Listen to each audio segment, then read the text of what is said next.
After a busy day on Friday, it's an even more packed schedule here at the Indianapolis Motor Speedway here on a Saturday, all part of the Tatis Grand Prix of Indianapolis. Hello, friends. My name is Rob Howden. Great to be here at IMS once again.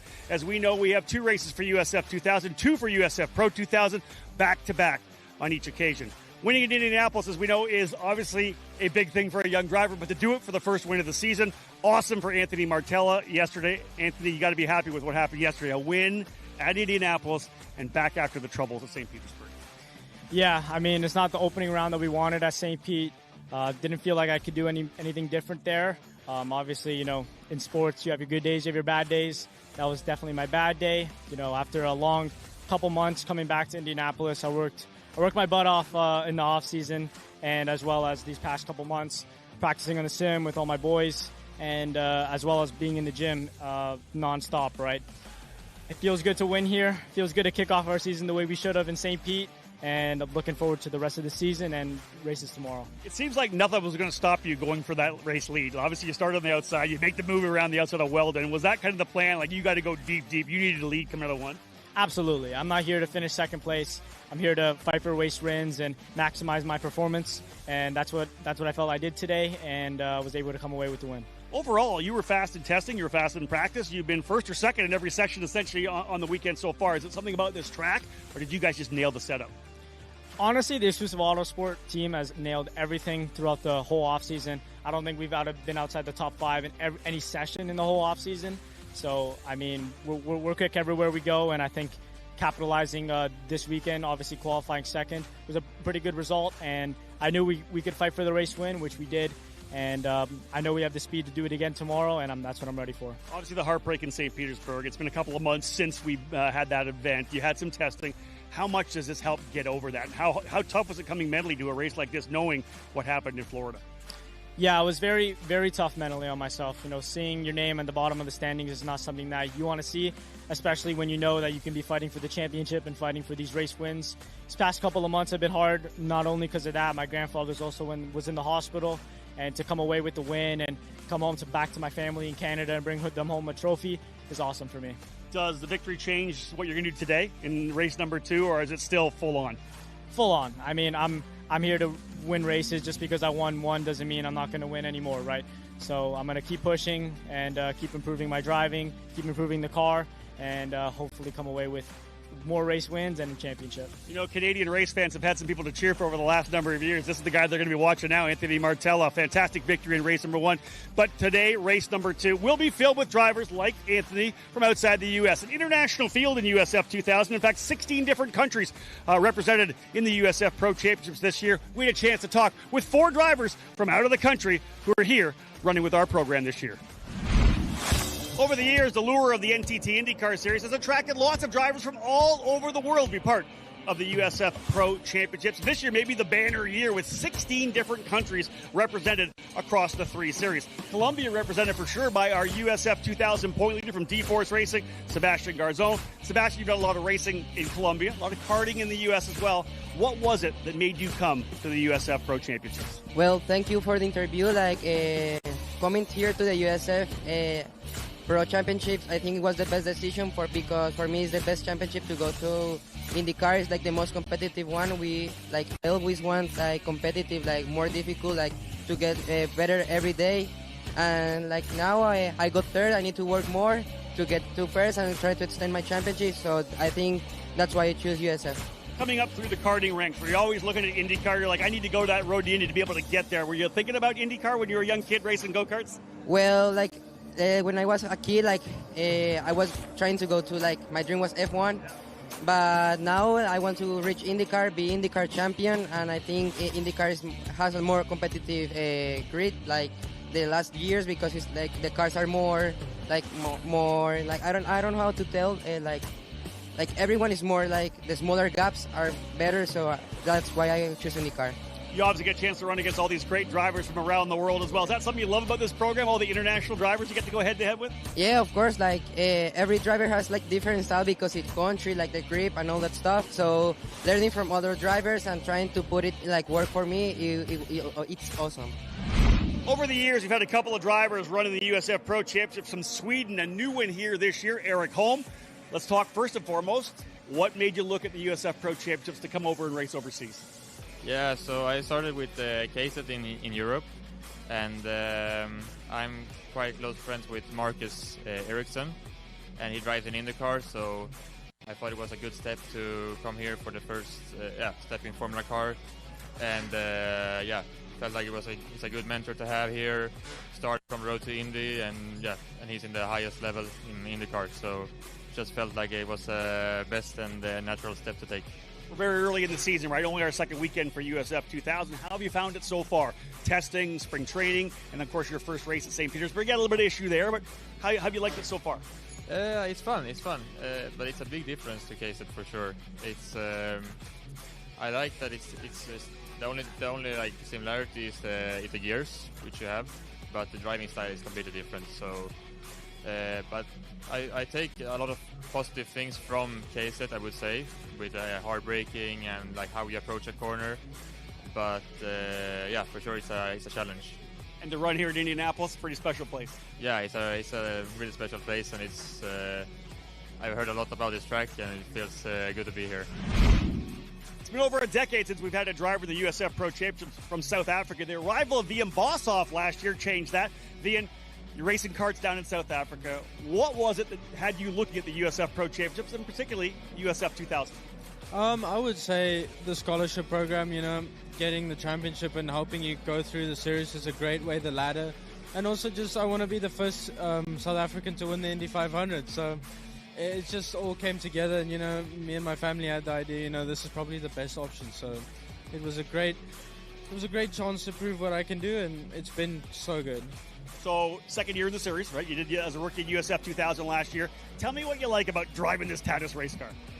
It's honestly, it's tricky, but it's so fun because it's so much on the limit, and the best drivers really show who's the best when you're really on the limit, who's just driving the best, right? So it's a great car. The safety, I had a big crash yesterday, and the fact that I walked away from that, it really shows me how safe these cars are, and it's just an awesome car, to be honest. Last question, what does it mean to you to be here representing South Africa? It's awesome, living in Indy, it's also already like special for me racing here. And as a South African, I just want to show that we can be back on the top ladder. We had Thomas Scheckter winning in IndyCar, so I just want to get back there. Colombia, South Africa, Sweden, and Peru as well. Part of the international drivers we have this year in the USF Pro Championships. Joining me right now, Andres Cardenas.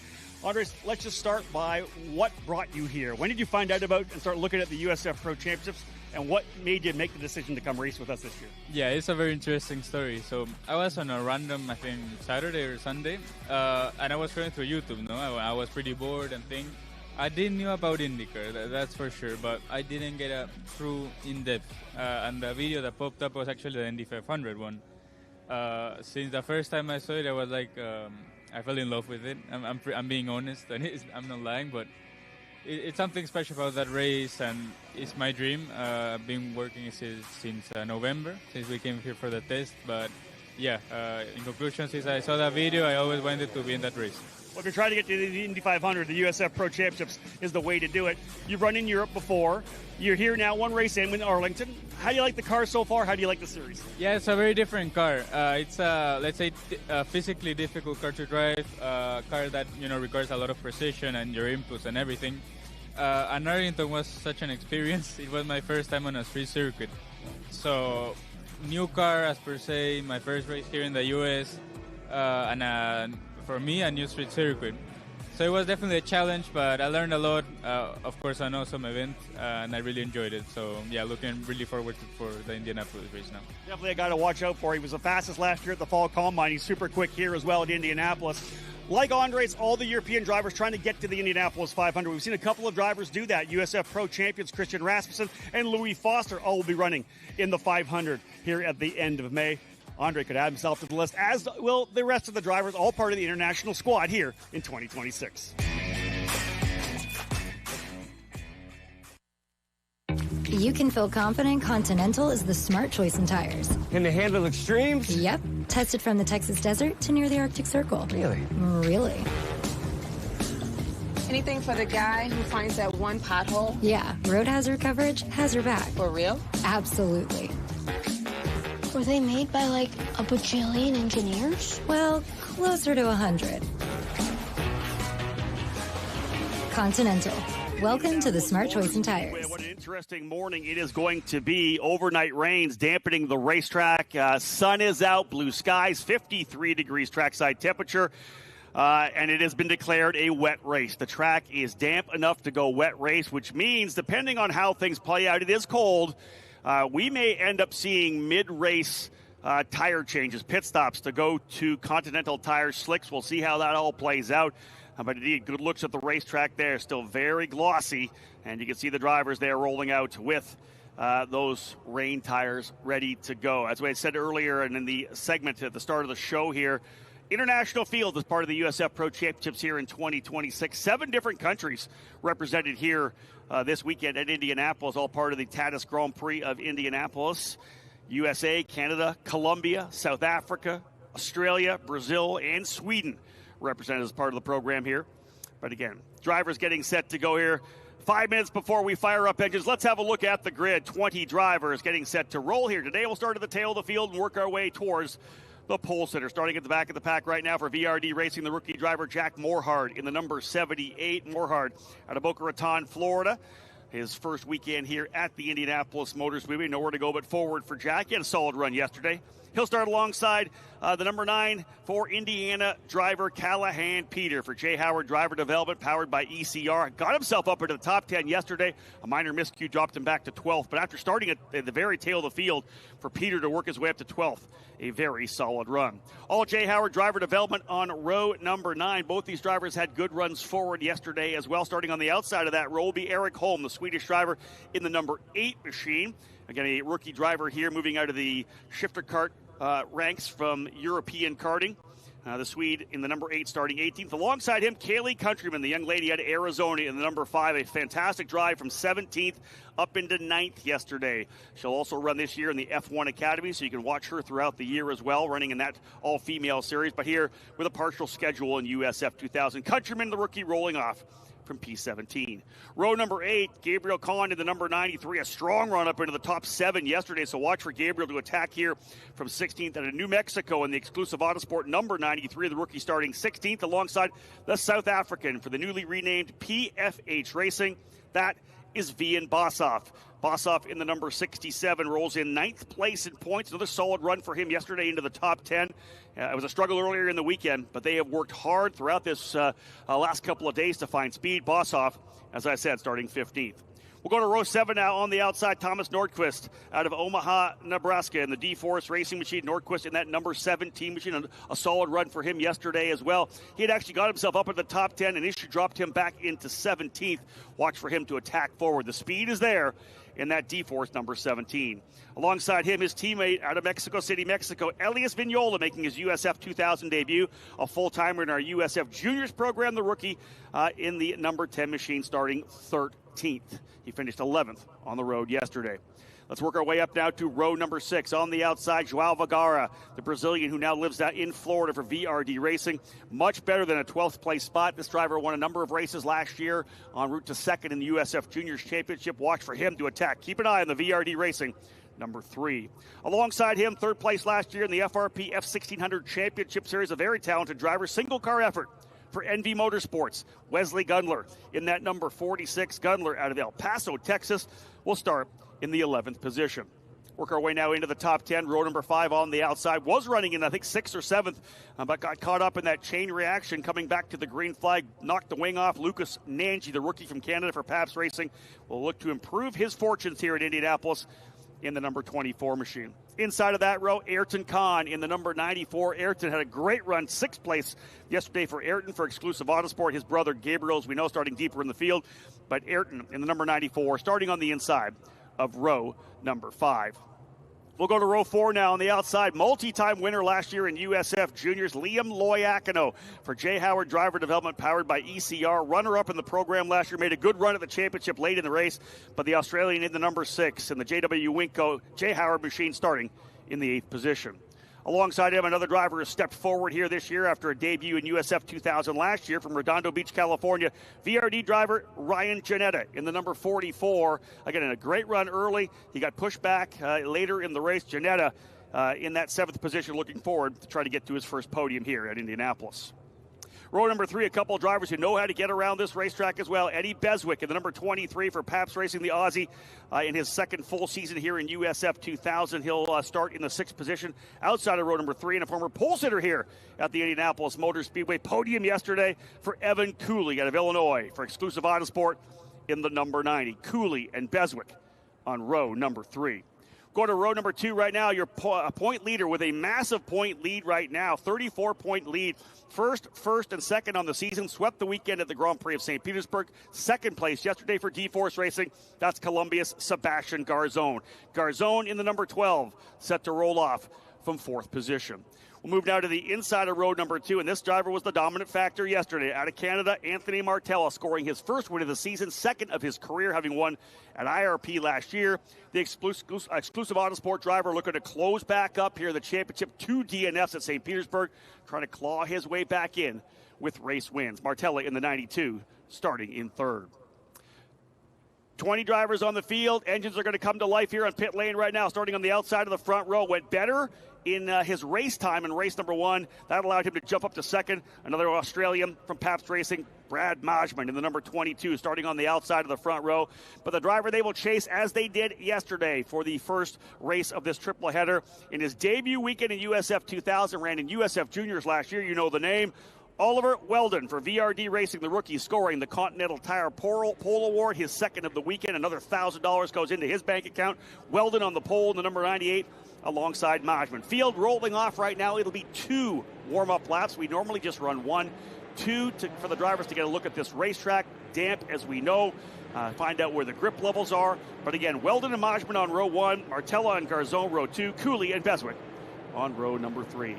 Anytime we get a chance to come here to the Indianapolis Motor Speedway, I'm privileged to be able to work with the PA team here at the world's greatest race course. And alongside me today, Michael Young and Greg Rakestraw. Guys, great to be with you. It's a beautiful morning here. The track, maybe not ideal, but we're going to see pit stops, I think, which could make things exciting. You used to call them dew sweepers. The first crew to go out, the first session of the day were the dew sweepers, where they got a lot of dew to deal with today. And to your point, this is something we don't see often. 2014, Will Owens was actually a driver that had to pit, came from the back of the pack, and was able to move his way through to win the race. So it has been done before, but explain the whole process if the track does dry, and we expect it to, how that will work as far as pit stops go. And they're looking for the transition, right? When does the track go from being, it's still good for wets, to, maybe we can go on dries? And it's going to be about timing. Who's going to bring their driver in first?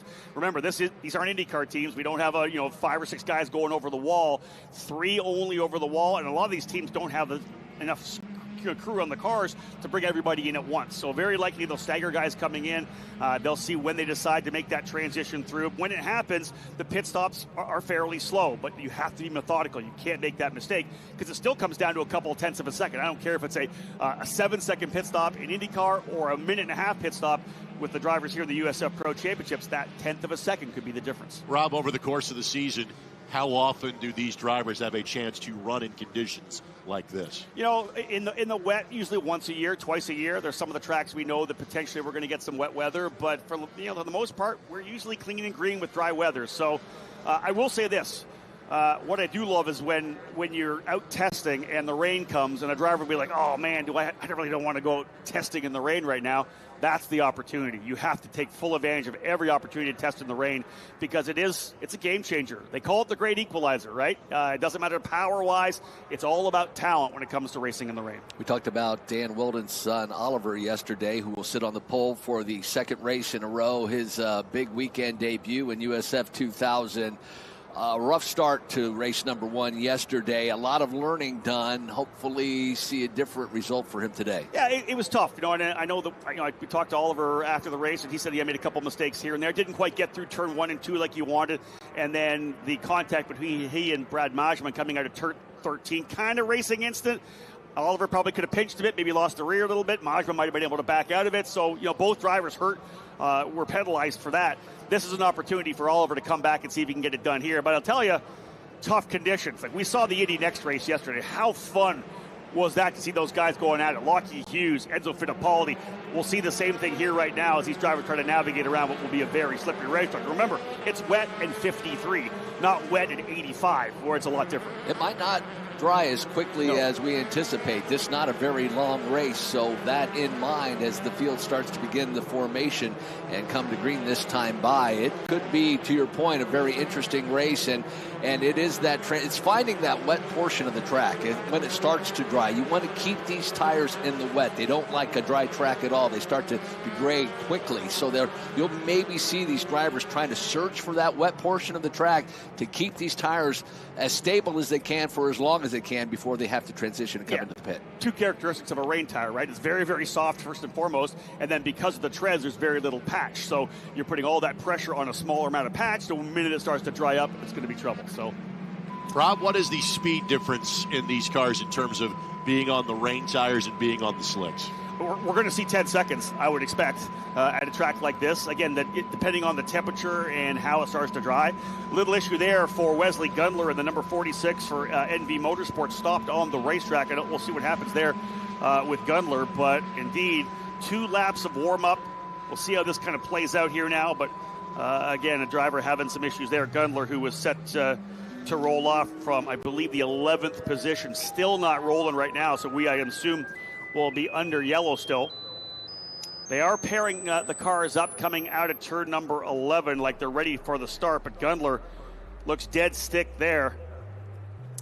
Yeah, that's back out in turn number 4. He sits. Yeah, and looking for the yellow back here at start finish again. So we are still yellow, but I would assume this will be potentially the first lap in the books because we were coming around. Would not surprise me if they call this the green start. So issues there for Wesley Gundler and the NV Motorsports number 46. Tough for Wesley. So no start to the race is the call from race control. So they will come back around again. We'll get the Gundler machine. Oh, he's refired. Oh, there he goes. Great. And again, just to alert the folks around the grounds, if you look on the video boards, you will see the clock is rolling. So, Rob, what is the likelihood this ends up as a timed race and not going the distance? Well, we're only doing 15 laps, but as we said before, you're adding 10 seconds per lap, right? So we're adding quite a bit of time just because the laps are shorter. Our laps are longer in terms of actual time-wise. So we do have a good time window for this, which is fine. We have, I believe, 30-minute window. So there's an opportunity for us to get it done, a 40-minute window, rather, to get it done. So I'm going to say this is probably the opening lap as well. So we are indeed underway. So we'll see how things play out when they come back around. Yeah, lap number 1. So 14 when they come back around, only 13 laps. So we are clicking the laps away. The clock has started. And for maybe a good thing, every driver getting another lap, a third lap around this track to find out maybe where grip is. There's no standing water anywhere. The transition's going to be interesting if and when it comes.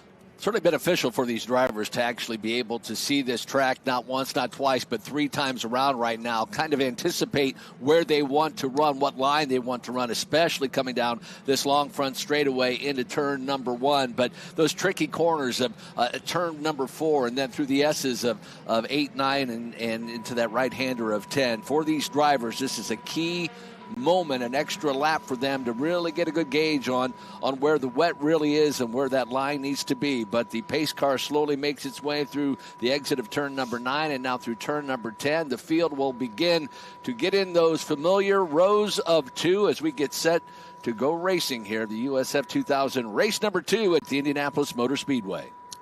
Brad Majman in that number 22, pulling alongside the 98 of Oliver Weldon. Martello will be alongside Garzone. Martello, the winner from yesterday. Garzone, your current point leader. 3 finishes inside the top 2, all ready to start the season. Tail of the field starting to work their way up there as well. They'll be going slowly through 12, 13, and 14. Race director Joel Miller asked for a quicker start yesterday to be able to stretch them down and not have everybody standing on top of each other into one. It worked out very well. It'll be a little bit interesting here. Remember, we've seen drivers go off at the end of the straightaway in the opening lap. It's going to be very different here today. These drivers don't know what the wet is like. We had a test here at the end of April. It was supposed to rain on the Tuesday. It did not. So this is going to be the first time down at speed. Remember this, folks. Drivers are going to look to check up. Visibility will be low, and they have not rolled into the corner. We are green flag racing. Green, green, green. 5 wide down into turn number 1. Right to the inside there is Martella. He's going to try to come out with P2. He'll go to the outside of the racetrack. Can Martella come out with the lead again? He does not. Weldon goes P1. Martella's going to go to second. Garzone up into third. I think that on the inside is potentially Cooley for fourth, but he's challenging with Majman. Brad Majman's gone back to potentially fifth spot. Everybody clean and green, nicely done through turns number 1, 2, 3, and 4.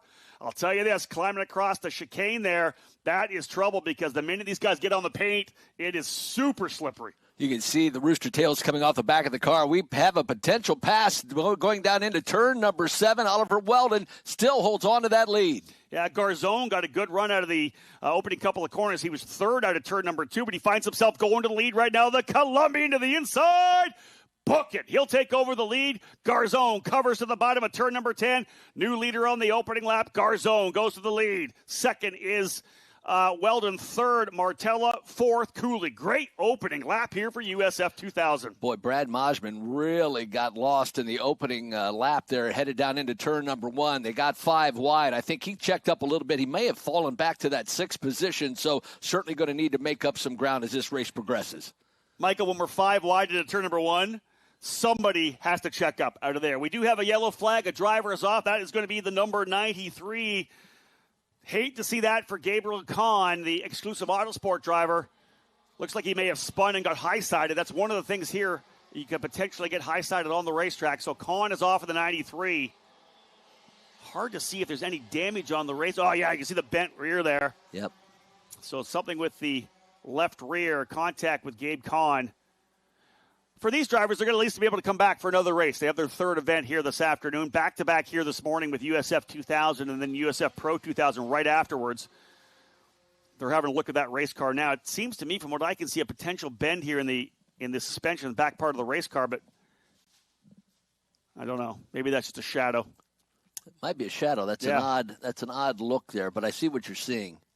It could just be the shadow of the wing coming across there from where he is with the sunshine. They're going to pull him back out because remember, one of the things you can see right now, the AMR IndyCar safety team will always give a good look. Now, they are pointing at it right now, Michael. I think there's a good possibility there is some damage there. At least he'll be able to get himself back to the paddock or back to pit lane, and the team may be able to get him repaired again. So off and underway for the start of this one here. What a masterful opening lap for Sebastian Garzone, the point leader for D-Force Racing, the Colombian, able to go by Oliver Weldon. What a fantastic battle, kind of over-under through turns number 7 and turn number 8. Oliver Weldon holds on to second, Martella to third, Cooley up to fourth, Beswick fifth, Majman sixth, Loiacono seventh, Ayrton Kahn 8th spot, started 9th. He got a spot, as did Loiacono. Ryan Janetta in 9th, and Joao Vergara up a couple spots into the top 10. And, yeah, indeed, he's going to have to climb that out of that race car. Tough one for Gabriel Kahn. We'll see him back here for race number 3 this afternoon. But, yeah, that's coming through the 7, 8, 9, 10 complex. Drivers, obviously, as we said, Michael, transitioning back and forth. You're climbing the curbs. As soon as you get on the curb with the paint, you think that the track is slippery when it's wet. The paint, absolutely zero grip whatsoever. So you almost have to be kind of straight going across there. When you roll on the throttle coming across a curb like that, very easy to snap spin. What I think is interesting about this caution coming out when it did, we have 31 minutes remaining in this race. We don't see really this track drying at this point. To your point at the top of the race, it's very chilly out and it will not dry. The track will not dry as quickly as it would if it was maybe sunny and 80 degrees. It's going to take a little while.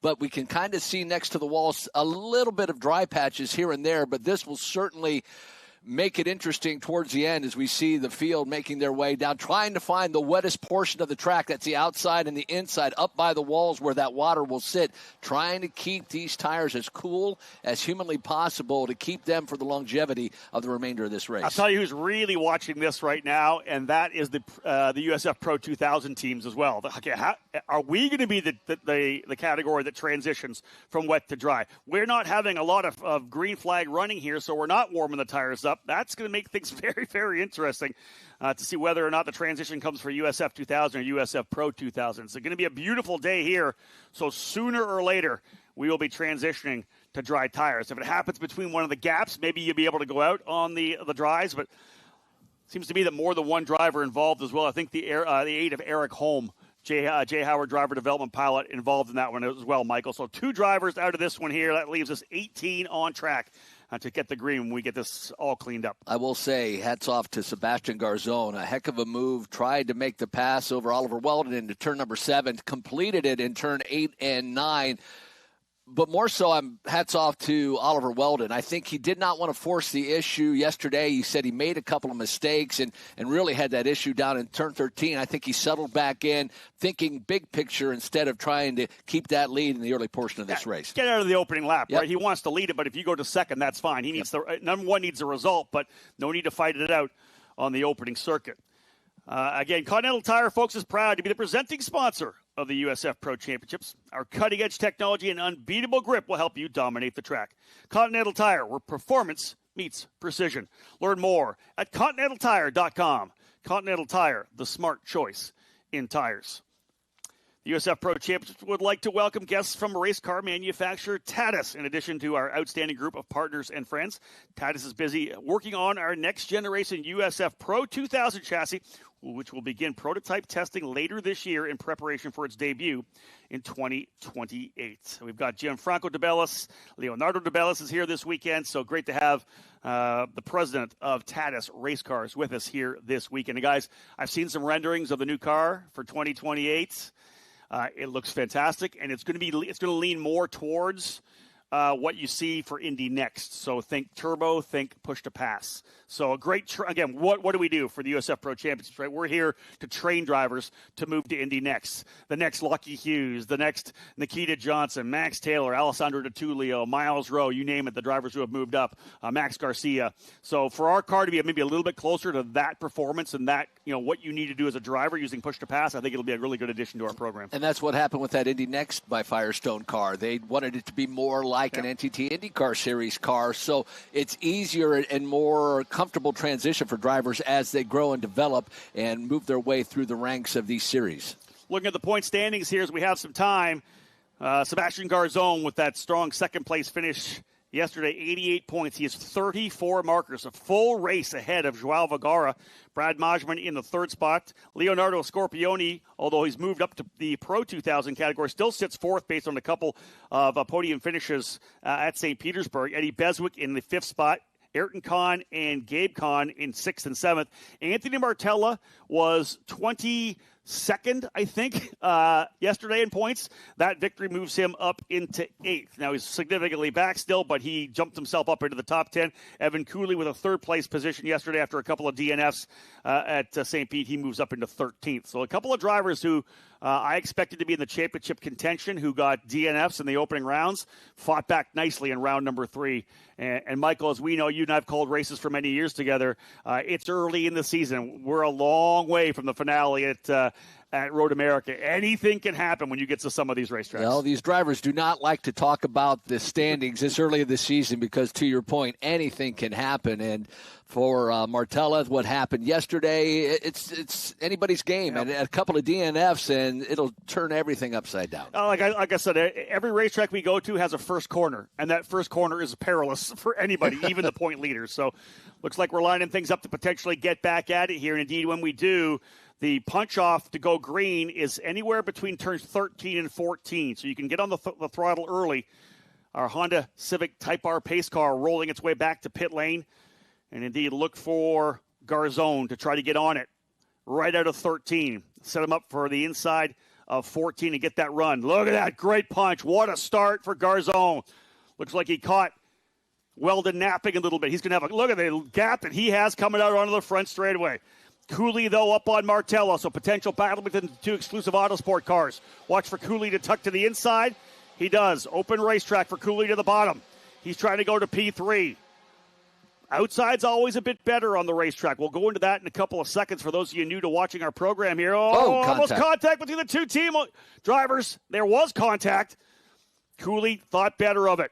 Further back, Jay Howard, D-Force, Pabst, D-Force battles further back in the pack there. Wow, that was tough going into that corner. You see the two exclusive Autosport drivers, Martella and Cooley, almost together on the exit. That's allowed Weldon to get a little bit more room.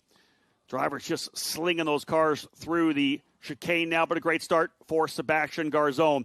That's one of the interesting things, Michael, about a racing line in the wet. Yeah, you want to run the race line, but that's where all the rubber goes down. That's where all the oil kind of seeps out of the cars and goes onto the racing line.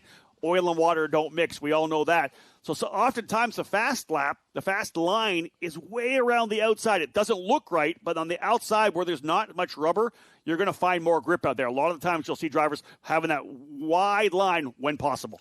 Watching Majman try to make his way back through the field as he started in the front row, now down in that sixth position. But back to the Cooley-Martella nearer incident down into turn number 1. They were side by side all the way through, to your point, that outside line trying to carry that speed and then have the inside line working turn number 2. It was touch and go there for a second. They thought better of it, and they aborted that battle and potentially could have took each other out. And remember, dancing on the edge of adhesion there, too, in the wet weather. So I'm going to give a shout-out to Evan Cooley there. He probably could have forced the issue, but did not. We do have a potential fight, though, here as Eddie Beswick getting a run here. Beswick's going to go on the outside. Look at Martella trying to go to the outside on Weldon as well. Does he have a nose in there? He does not. Good fight for second. Good fight for fourth here as well, as Martella going to work on Oliver Weldon. Weldon, the rookie driver, surrounded by veterans because Garzon, Martella, Cooley, Beswick, Majman, in their second year in the program. And here, as we got the potential move, side through, not quite enough. Way to the outside goes Cooley. Martella got checked up coming out of 4. He thought he had the move to the inside coming into the chicane. He does not. Cooley's going to go into third. Martella's going to have to defend from Beswick now. Good stuff here in USF2000. Way around the outside. Cooley can't quite get it done. Beswick does slide to the inside of Martella. Majman back up here as well. Garzon says, boys, have at it. I'm just going to run away. P1 looking for his third win of the season. Weldon has hands full. Cooley gets a good over-under. Beautiful over-under through turn number 10 through 11. Book it to the inside. Cooley goes to P2. Wow, Beswick and Cooley, some bold moves down the back straightaway through Holman Boulevard and into turn number 7. Both those drivers with fantastic maneuvers through that quick S little area of 7 and 8. But that's all good for our leader right now, Sebastian Garzon, because he is flat checked out. Well, if you enjoyed that Indy Next wet session yesterday, the late in that run, this is where these learned it. They learned it here in USF2000, USF Juniors in the pro category, battling wheel to wheel in the wet. So when they do get to the top levels of the IndyCar ladder, they're able to go at it in tough conditions like this. Look at Garzon's massive lead right now. Cooley runs into second, and look at Beswick trying the outside here as well. Lots of guys coming back into the fight as well behind those leaders that we have, because we've got Majman there, Liam Loiacono, Ayrton Kahn, Ryan Giannetta. They're getting themselves up into the fight there as well. So the scrap for second on back is bringing everybody back into the battle, but not for P1 as Garzon and that beautiful blue and white D-Force machine out and running. And this team, they've won USF Juniors Championships. They've won USF 2000 Championships. They're fighting for potential titles in both 2000 and Juniors this year. D-Force Racing looking to take a massive early lead if Garzon can bring home another victory. Oliver Weldon doing his best to hold off Eddie Beswick. Beswick all over that rear wing, making their way through turn 7, 8, and now turn number 9 as they set up for turn number 10. Beswick was dogging that rear wing down Holman Boulevard, gets a nice run out of turn number 10. Still about a 2-car deficit. Weldon has that advantage over Beswick, but Beswick on the charge. Being told to driver off the racetrack over in turn number 7. Not hard to blow the braking zone there. Sounds like the car number 10 of Elias Vignola. There he is there. Back onto the racetrack for Vignola. Again, full-timer in USF Juniors this year. A rookie there. His debut here in USF 2000 this weekend. We're throwing all the different conditions at him here today. Garzon, massive lead as the drivers you can see. The track's still very glossy, still very wet. We are not going to transition to dries during the USF 2000 race. That is for sure. We're going to the 2/3 mark here momentarily. 9 laps down, 6 to go. The battle continuing further back as Weldon trying to hold off the Lions as they are lined up behind him. Beswick, Martella, Majman, Loiacono, Ayrton Kahn 8th, Ryan Giannetta 9th. How about a run for Callahan Peter up into 10th spot? The driver from Fishers, Indiana. The home race for Callahan Peter started dead last in race number 1 and was able to work his way up into the top 10 for a time. Started 19th in this one. He's up into 10th position, +9 for Peter. That is huge for a local driver to have a good run here on a Saturday morning. Can't imagine the dream of actually running at the Indianapolis Motor Speedway and fulfilling it now. I watched Eddie Beswick as he exited turn number 5, got up on that curb again, and to your point, very slick there, upset the balance of the car. He lost a couple of car lengths on Oliver Weldon, so Weldon able to breathe easy for the moment as we have a battle right behind them. Oh, I had to hold my breath on that one because they interlocked wheels coming through. That was Majman looking at the inside of Martella coming through turn number 10. And good for Majman to back out of it a little bit there because he didn't have the pass done, lunged down to the inside to the apex. Martella gave him enough room, and that was a veteran move for Martella as well, not to try to force the order and pinch down. That would have easily have been left front to right rear contact. Both those drivers would have been out unless Martella with a win yesterday. Majman, he had the contact with Weldon yesterday. He's got to be thinking about getting a result. He can't do it again trying to battle for 4th spot right now. You got to keep digging and don't make those mistakes because he needs to put some points back on the board. And for Majman to be where he was on the outside of row number 1, falling back, he's just trying to get back into that top 5. But to your point, big picture racing right now. It's still 18 minutes remaining in this race. Shout out to everybody who is joining us here this morning from the Indianapolis Motor Speedway on the USF Pro Championships YouTube channel or on the downloadable USF Pro Championships app, or if you're trackside with us already here for what's going to be a fantastic day as part of the Sanzio Grand Prix.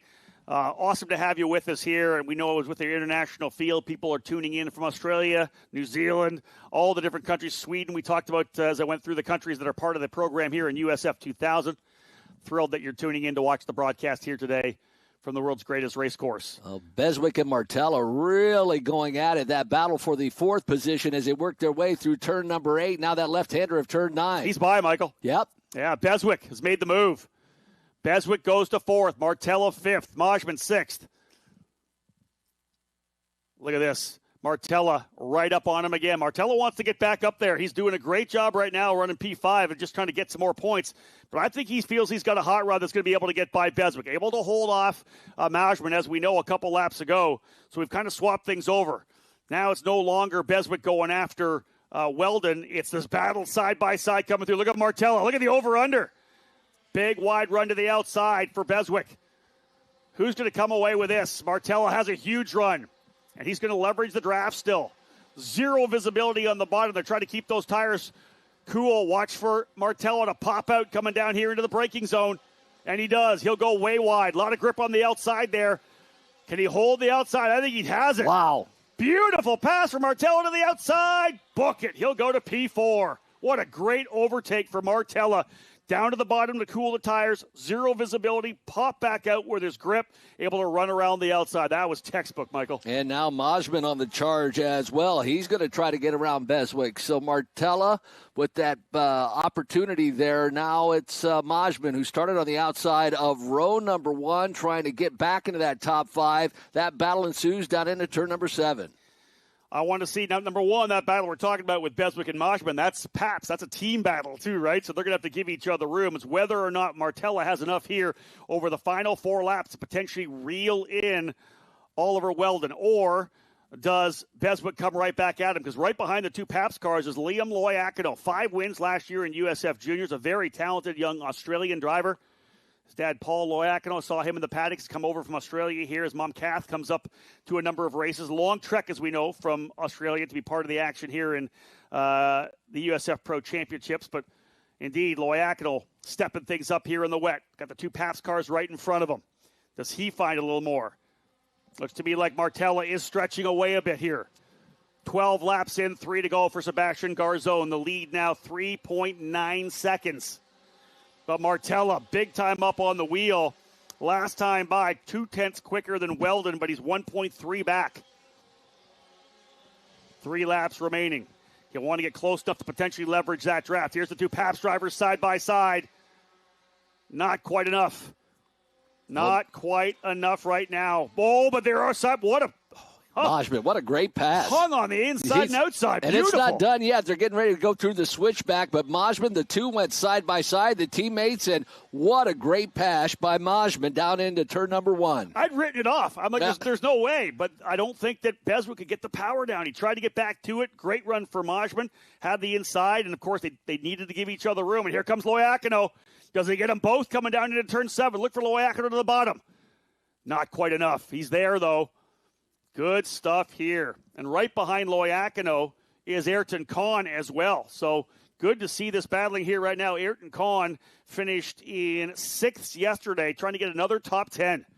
Yeah, Ayrton's in 6th in points as well. So stacking him up here. Not on the podium yet, but just stacking up great points. 3 laps to go. Garzone, Cooley, and Weldon, your top 3. And for Oliver Weldon, that battle behind him, he was really under attack for 2 to 3 laps, and now he's able to gap himself. Not as much pressure with the closing laps in this race number 2. Looks to me like Martella continues to push. I think he probably grabbed a couple more tenths of a second. You can see how much closer he is up on the top part of the racetrack. No one else going to the bottom and try to keep those tires wet. It's still damp enough up top. I think they're feeling like the grip is there. 13 laps, 2 to go. This time, Weldon, another 2 tenths. Yeah, Martella, another 2 tenths quicker, but it's 1.1. He's got enough of a gap. Loiacono now going to work here on Beswick. They'll be side by side, the 2 Aussies. In fact, they're all Aussies right now. Oh, look, this side-by-side action. You can see the car of Loiacono getting a little loose. He'll throw it to the bottom in turn number 4 as well. Oh, clears them.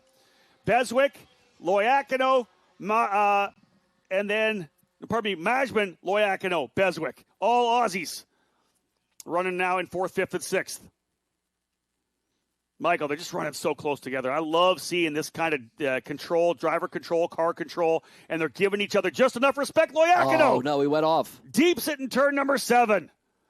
That's going to put Ayrton Kahn up another spot. In fact, Kahn's going after Beswick here as well. So Liam Loiacono, 2 deep into turn number 7, goes off. We'll see where he's able to rejoin. Boy, Beswick has had his hands full these last 6 laps or so, just under attack every lap. So for Kahn, trying to get himself into that top 5 now, as Loiacono just overdrove down into turn number 7, and he will fall to the end of the field. Another zip code for Sebastian Garzone as he'll see the white flag from Aaron Likens here at start-finish. A massive lead for him. Martella continues to push. He's about 2 tenths of a second quicker a lap here on Weldon, but I think it's going to be too little too late for the Canadian. Lap 14 goes to the books. Both those drivers turn 35.3, so Weldon holding on to the spot. Here's this battle between Kahn and Beswick. I like it. Ayrton Kahn battling potentially here for that 6th position. Loiacono fell down into 13th. That moves Kahn up to 7th. Peter to 8th. Janetta to 9th. Gundler to 10th. Wesley Gundler was last at the start of this race. He's now up into 10th. Another top 10 potentially here for Wesley Gundler. Michael, essentially the final battle here up front is this scrap right now for the 6th position between Eddie Beswick and Ayrton Kahn. But there's Garzone. Let's put the focus back on the driver who has been dominant from the get-go. Able to get out to an early lead, leverage the attack on Oliver Weldon for 2nd, pulled away cleanly. This would be 3 wins in 4 and nothing but top 2 finishes. He's been on the podium every race so far. The Colombian, who just a couple of years ago won both junior karting events at the SCUSA Super Nationals, the biggest karting event in North America, dominated the action there and was able to come away with a couple of wins. Not many people have done that. Lucas Oil School of Racing, Formula Car Series champion to win a scholarship to go into USF2000 last year. And if you want to start in any of these programs, this is how you do it. 3 victories in the second. The winner of race number 2 here at Indianapolis is Sebastian Garzone. The D-Force driver wins again to stretch the point lead. Strong second for Cooley. Evan Cooley in back-to-back podiums. He'll go P2 for Exclusive Autosport. And in his debut weekend at USF 2000, Oliver Weldon, Michael, the rookie, on the podium at the Indianapolis Motor Speedway. Oh, that is good to see. A great run from not only Garzone and Cooley, but for Oliver Weldon to, after yesterday and that disastrous opening lap that put him in the back of the field, to see him on the podium, that will be a celebration in and of itself.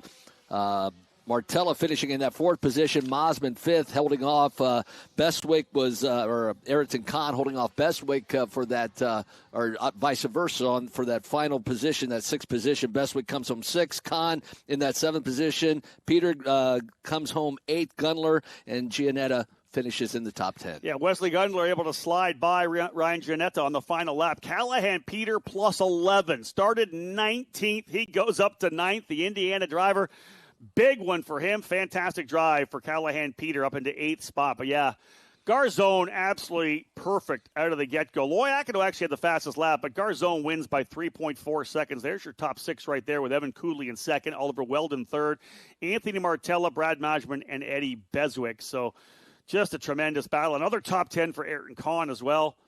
The remainder of the field for the unofficial results there for you. But for Sebastian Garzone, man, I'll tell you, just every driver dreams of coming into a season like this, and we've seen a couple of drivers do it where they come out super strong, win a bunch of races. Miles Rowe did the same thing, Max Garcia.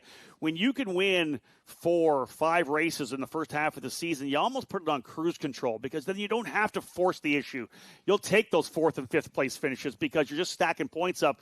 You know you're maintaining the gap all the way through to the finale. And Garzone did a fantastic job. Once he got the lead, he literally checked out. But we remember those battles early with Oliver Weldon running in that 2nd position. And he finally got that rhythm, but that allowed Garzone to really check out from the rest of the field. And once Cooley got around Weldon, I think he was able to keep pace with Garzone, but it was too late by that time. That's exactly what it was. Garzone, though, again, absolutely masterful in the wet. And I always like to see drivers earlier in the careers who's good in the wet, because that's you want to talk about that later on. When the rain does come, who do you expect to come to the forefront? So many of these young drivers coming through karting do a lot of wet weather racing in the karting events. It transitions, of course, into their time when they jump into the open wheel formula cars. And right now we know, check mark, Sebastian Garzone is going to like when it rains. So helmet coming off for that driver. There's Evan Cooley getting weighed out by the series officials.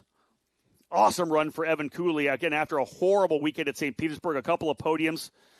But here comes the celebration here. Sebastian Garzone, 3rd win of the season.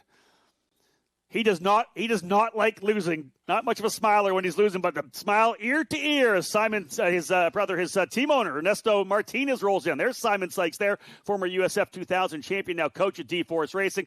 Let's send it down to DJ Clark as he stands by with today's race winner. Sebastian Garzone, a big fist pump into the air. You were able to get the victory here in dominant fashion. How special is this at IMS? No, well, I literally don't have words. I just want to be thankful with God because he's always with me trying to make me the good decisions.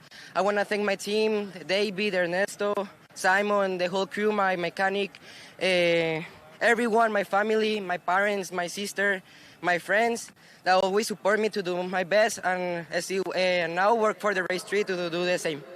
Let's talk about the championship. 3 wins out of 4 races. How good of a position does this put you in? No, well, really good. I'm trying to maximize my results. When I can win. If not, get a podium and work for the championship. And we are doing really good and get better every day. If this guy keeps getting better, you better watch out because he is on a streak. That's Sebastian Garzone, your winner.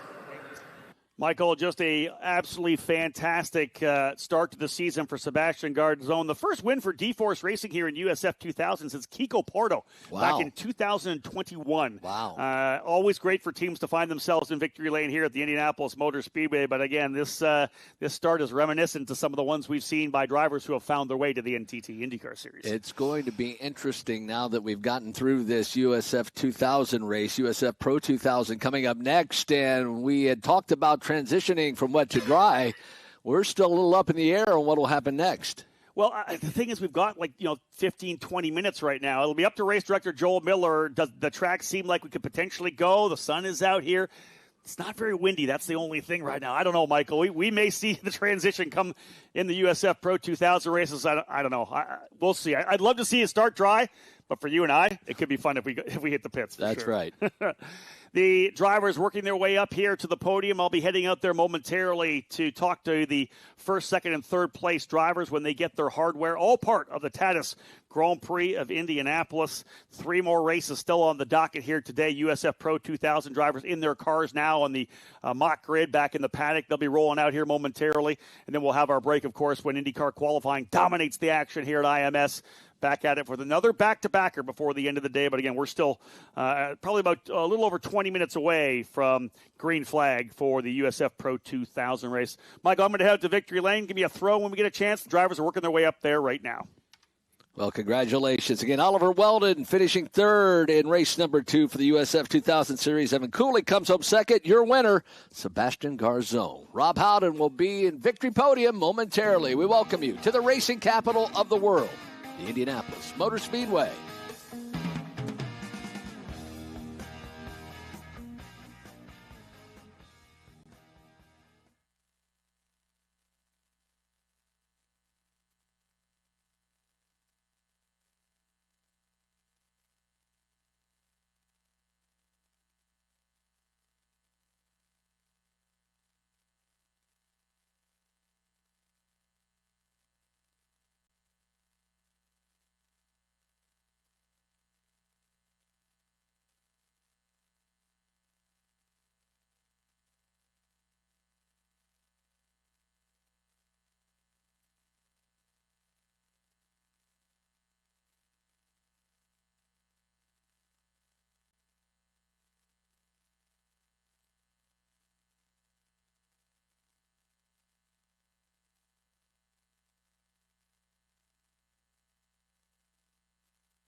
I think we're good to go here, ladies and gentlemen. Getting things underway here for the podium presentation for the Titus Grand Prix of Indianapolis. Let's bring out the driver.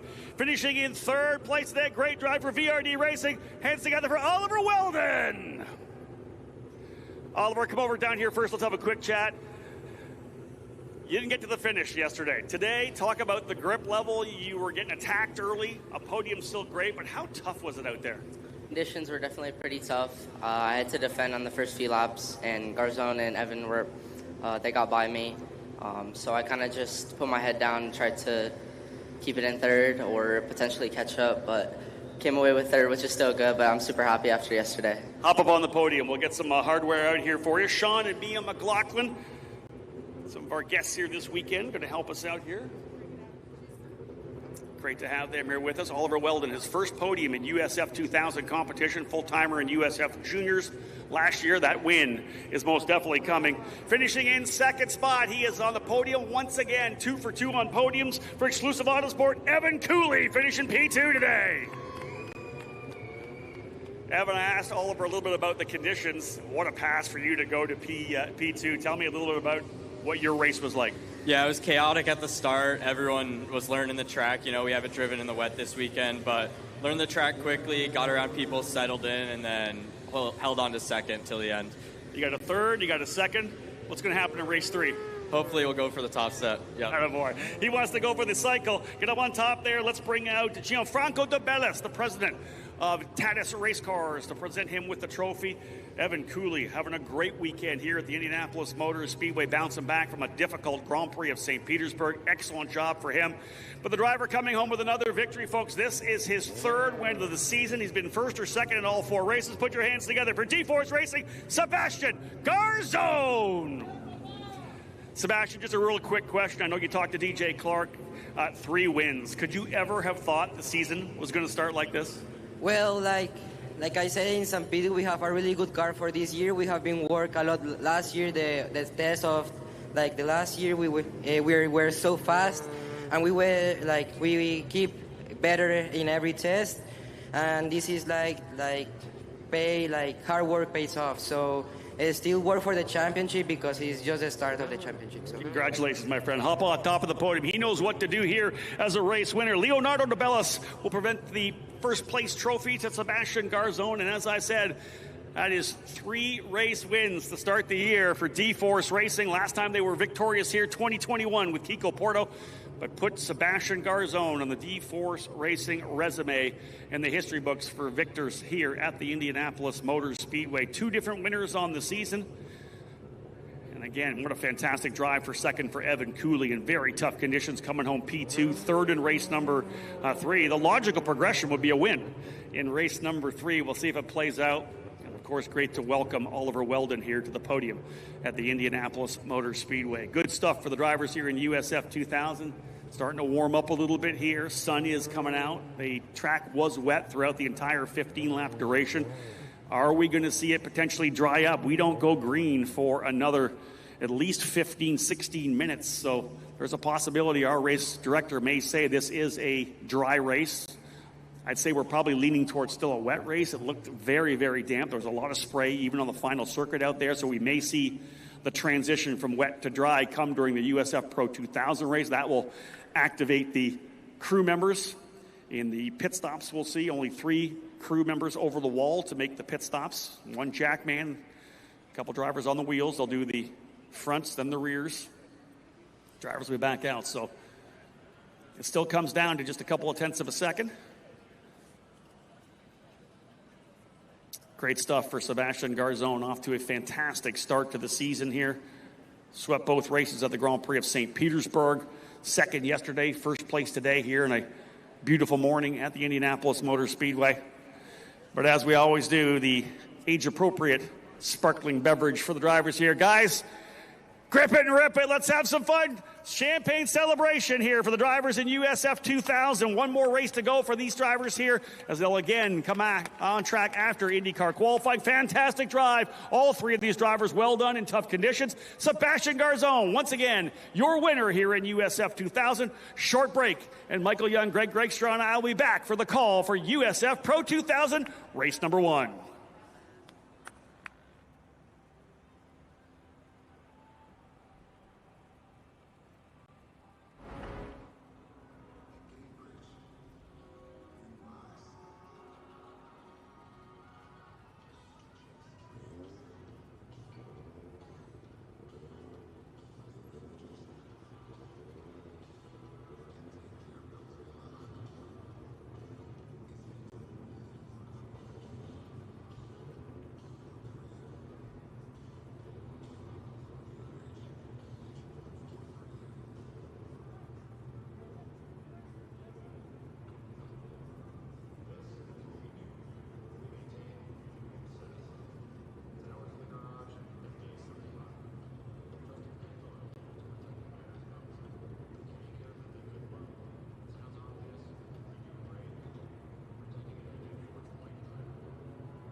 You can feel confident Continental is the smart choice in tires. Can they handle extremes? Yep.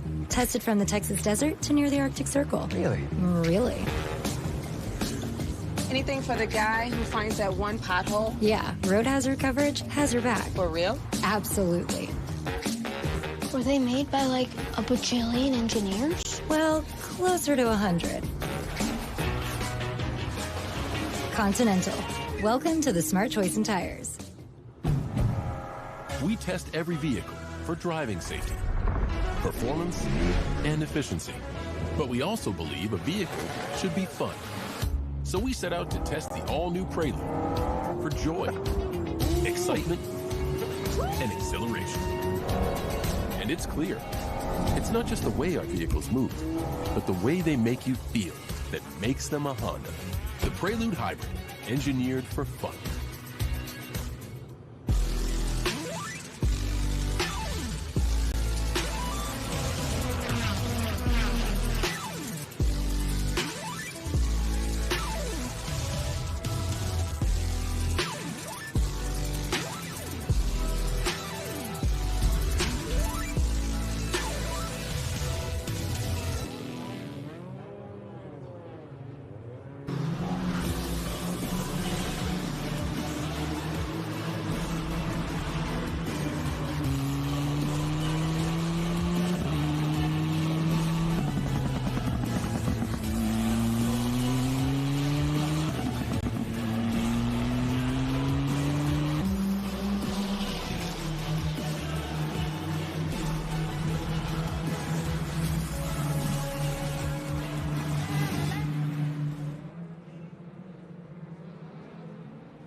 You can feel confident Continental is the smart choice in tires. Can they handle extremes? Yep. Tested from the Texas desert to near the Arctic Circle. Really? Really. Anything for the guy who finds that one pothole? Yeah. Road hazard coverage has your back. For real? Absolutely. Were they made by like a bajillion engineers? Well, closer to 100. Continental. Welcome to the smart choice in tires. We test every vehicle for driving safety, performance, and efficiency. But we also believe a vehicle should be fun. So we set out to test the all-new Prelude for joy, excitement, and exhilaration. And it's clear, it's not just the way our vehicles move, but the way they make you feel that makes them a Honda. The Prelude Hybrid, engineered for fun.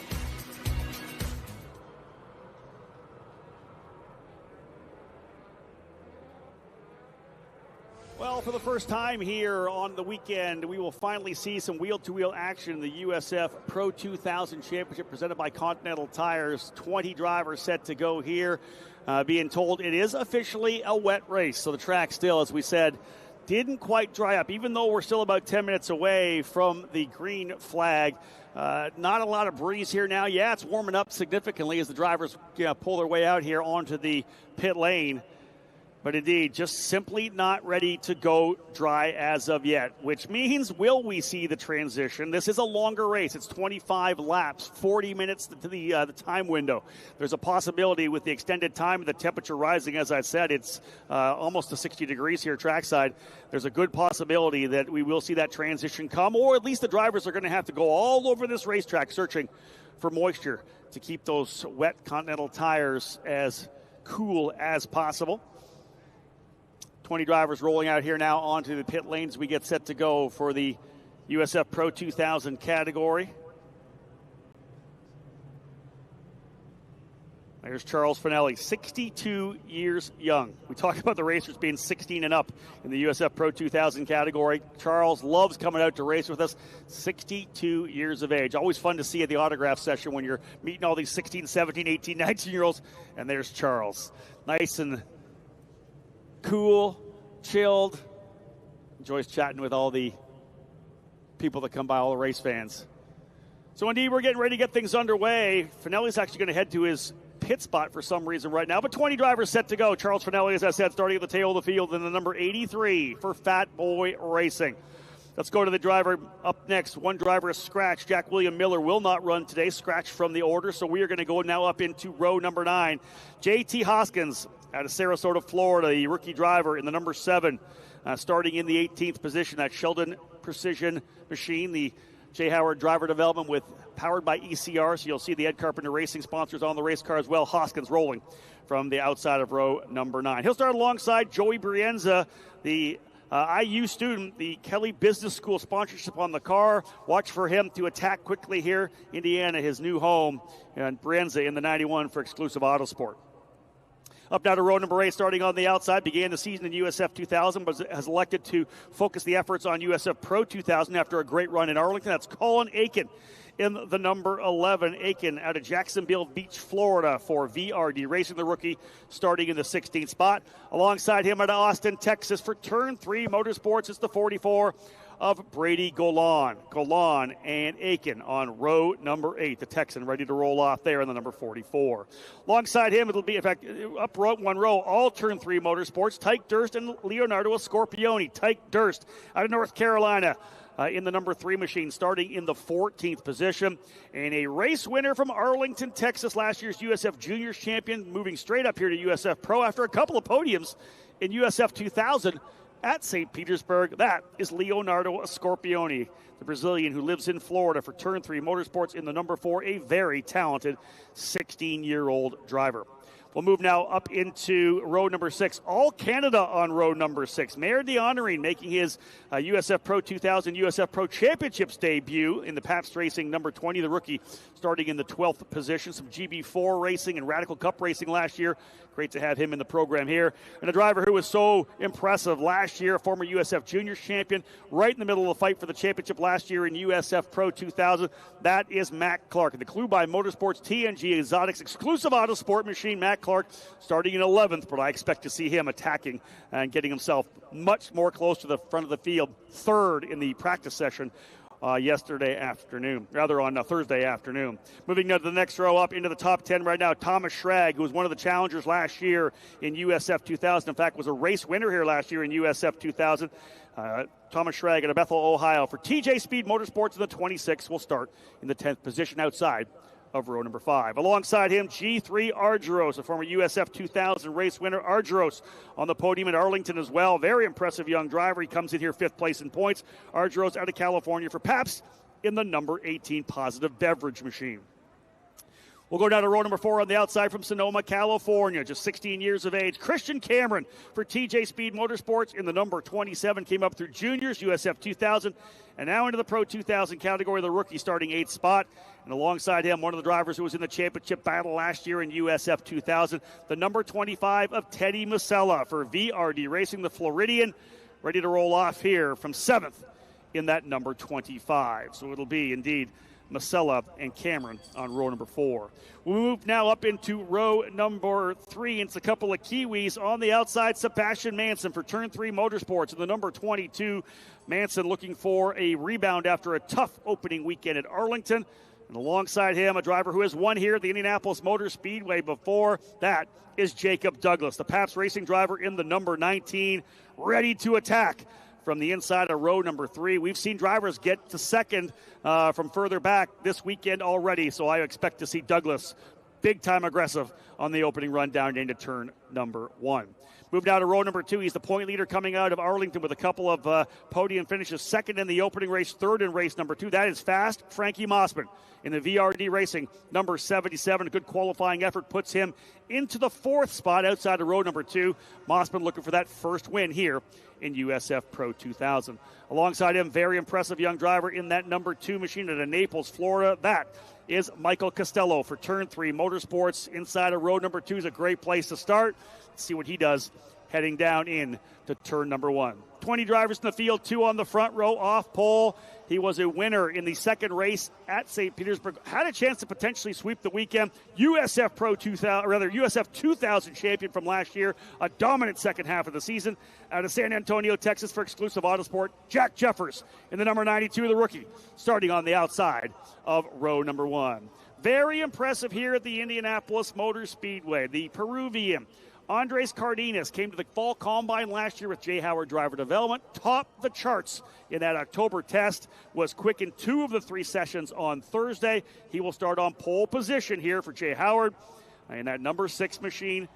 Field set on the grid, and we will be firing the engines up momentarily. Cardenas and Jeffers on row 1, Costello and Mossman row 2, Douglas and Manson row 3, Masella and Cameron row 4, Argyros and Schrag row 5, Clark and Deonery in the All-Canadian row 6, Scorpioni and Durst row 7, Golan and Aiken row 8, Brienza and Hoskins row number 9, Finelli alone on row number 10.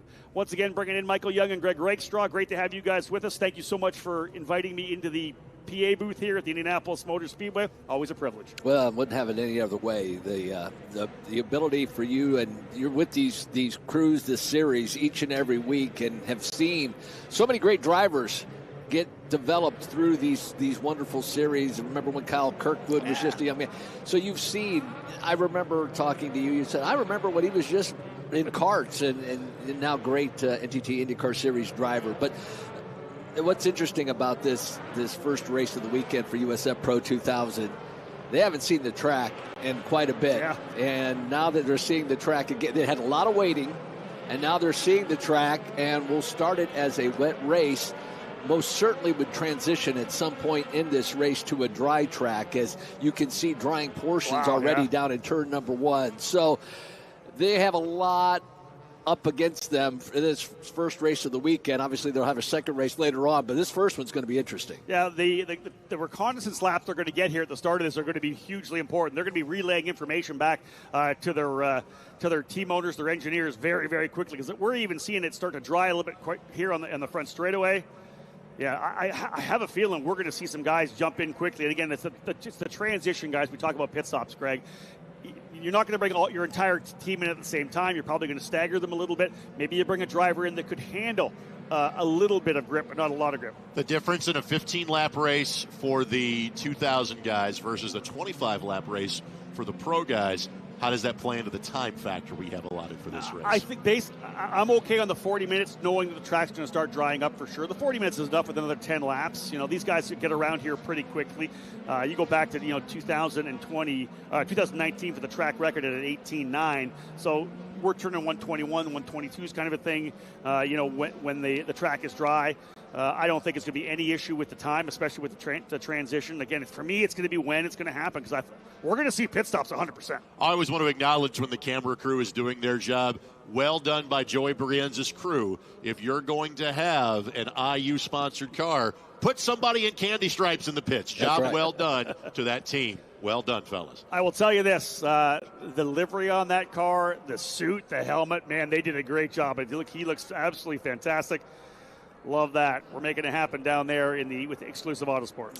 It's an interesting thing was watching the cars as they made their way down Holman Boulevard towards Turn 7. In the USF2000 race, we saw a lot of spray coming off those tires at pace speed.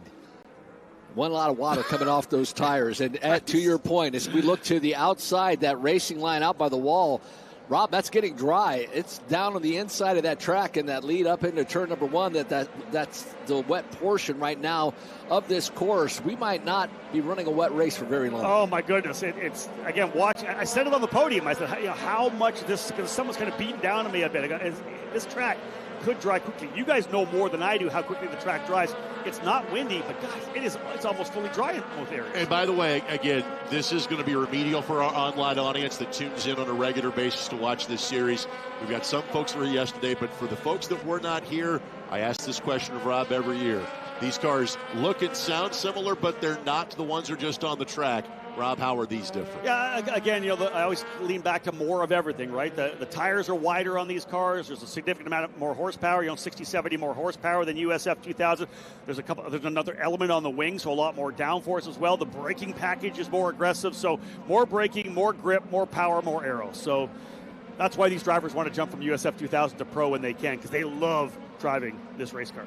You said it. Max Garcia, the reigning USF Pro 2000 champion, loved driving this car. Loves the Indy Next car by Firestone, but truly loved running a USF Pro 2000 car. And one more year with this car, and then we come out with a brand new Tatis in 2028. More on that. More is going to come through the month of May on that, ideally. But I'll tell you this right now. I'm just going to throw this out there. I'm not obviously a team owner or a strategist or an engineer. I would almost look to bring my guy in super, super early, knowing that there could be a yellow coming out early, because maybe contacting one. Why not bring it in immediately and change it? Because it looks to me like a lot of this racetrack is fully dry. Well, you look to the outside there at the entrance of turn number 12, and it's completely dry to the outside line. All that moisture down to the inside. The field sets up for the right-hander of turn number 12 and then the left-hander of turn 13. The formation is complete. The field together as we get set to go green. USF Pro 2000 race number 1. Again, declared a wet race, so they have to start on the rain tires. Expect the guys to head to pit lane sometime during the early laps here. If this track continues to dry out, we are lining things up. Cardenas on the inside, Jeffers on the outside. First time for Cardenas on the pole here in the USF Pro 2000 category. We are punching off. We are green, green, green, and racing down into turn number 1. Good jump from the outside as well there for Jacob Douglas. We knew he was going to make it 3 wide coming down into the corner. Jeffers right in the middle. He's going to get a better run. Does a 77. A Mossman actually. Jeffers is going to go to the inside. Mossman comes around the bow. He'll take the lead. Fast Frankie to P1 in the opening corner. Jeffers goes into second. Costello to third. Cardenas back into the 4th spot. We are underway. Now, how long are they going to be able to run in these conditions? The rain tires, very soft. Limited contact patch with the treaded tires. This could be very interesting how they'll chew these tires up quickly. You'll see how it kind of plays out as Charles Finelli through as well. Everybody running around the racetrack trying to find some more moisture to keep those tires as cool as possible. That's, I think, Michael, down there, probably where it is the wettest right now, as we got 3 wide action coming through turn number 7. Opening laps, always hectic. Mossman to the lead. Your point leader has not yet won. One of the turn 3 drivers around, coming out of turn number 7. Here's the battle further back. The number 2 of Costello, scrapping it out there with Cardenas. He's on the inside. Remember, we're going to get that grip when they get back out of 11 to 12. I think he's through. So, guys, Aggressive early lap, full course yellow. Does anybody head to pit lane yet? Yeah, we got one driver rolling the dice. Great I love move. it. Great move. So full course yellow with that one driver off the racetrack, and that is the number 22 of Sebastian Manson. Tough one for the Kiwi there. But one driver in the pit lane trying to pick up who that is as they roll through. I love that call. Brady Golan, the Turn 3 Motorsport driver. Remember, it's part strategist, part driver. Do you think if we put you on drives, you'll be able to find the racetrack? Are you going to be okay? Well, the smart part about this is, and we remember years ago, if you follow the NTT IndyCar Series, Colton Hurd is out there on the reds, on that soft compound, and everybody else was on wets.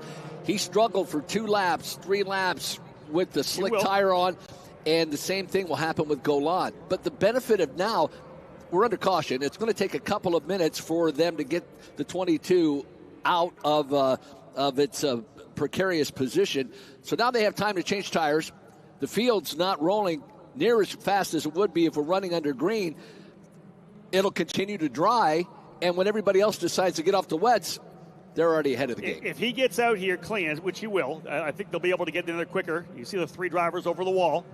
If he's able to get it done, for 15th is a great call, because if it's done and we don't go back to yellow at all during the race, Golan's going to smoke everybody, because if they have to pit under the yellow, or under the green rather, you're going to lose so much time. Turn 3 Motorsports crew doing a great job here right now. They've almost got it done. They're putting the pins in. See, not only do you have to get the nut on, the lug on, there's also a pin that you've got to get on, a safety pin. So they're just going to get that safety pin on. You saw the driver, the mechanic on the inside. He's clean. They're waiting. Golan's not rolling yet. Not quite sure why Golan is not rolling. Finally getting underway. Not like there's a huge time crunch. He's going to be able to get back around, but he did not leave exactly when they told him to leave. It's going to take some time. I would expect we're going to see a couple of guys into pit lane, but this is going to leapfrog Golan very likely up the order. Yeah, he was way back, marred back in the field. Actually was running up to bottom third of that field before he came to pit lane. But now he'll have the benefit of getting out there. Obviously, he's going to be careful. He's already fishtailing all around as he works his way through. So take your time, get the tires up to temperature, catch the back of the field, because you'll have plenty of time. He can go a little bit quicker than pace speed, catch the rear end of the field, but everybody else is coming in. Here we go. Yeah, a lot of guys coming into pit lane. Oh, I'm surprised we didn't see a lot more guys come in. I want to say first and second may have stayed out, Mossman and Jeffers. By the way, we had 7 total takers that just came to pit lane, Rob. Yeah, so 7 of the 18 that could have come in are coming in now. Christian Cameron in, Jacob Douglas in. So many drivers coming in here right now. I don't know that I stay out if I'm the guys up front. Mossman, Jeffers, I would have come in because you're going to need time to get those tires changed. Golan already is going to go to the head of the field. So from the bottom third to the top will be Golan as soon as he makes his way through. So Brady Golan will work his way through the south end of the course, catch the tail end of this field, but he will already surpass all of these cars. We'll have a look at the replay of the start here, being told that it was under review. Just wondering if somebody may have popped further back before the green flag flew. I saw, there's a pop out there from the inside. That's from 7th position. That was, I think, maybe potentially Teddy Mosella, but I think it's one of the VRD, or rather the TJ Speak. That one might have been Christian Cameron. They may call Christian for the pop out there. Yeah, that's 8th spot, not 7th, outside, Rob. So, that might have been an early jump for Christian Cameron popping out of the line. You have to wait until the green flag flies. The minute it flies, you're allowed to go racing. And he did pick up several spots popping out as he did. Michael, in our time working for IndyCar Radio, we've called a lot of stops. Anywhere from 6.5 to 8.5.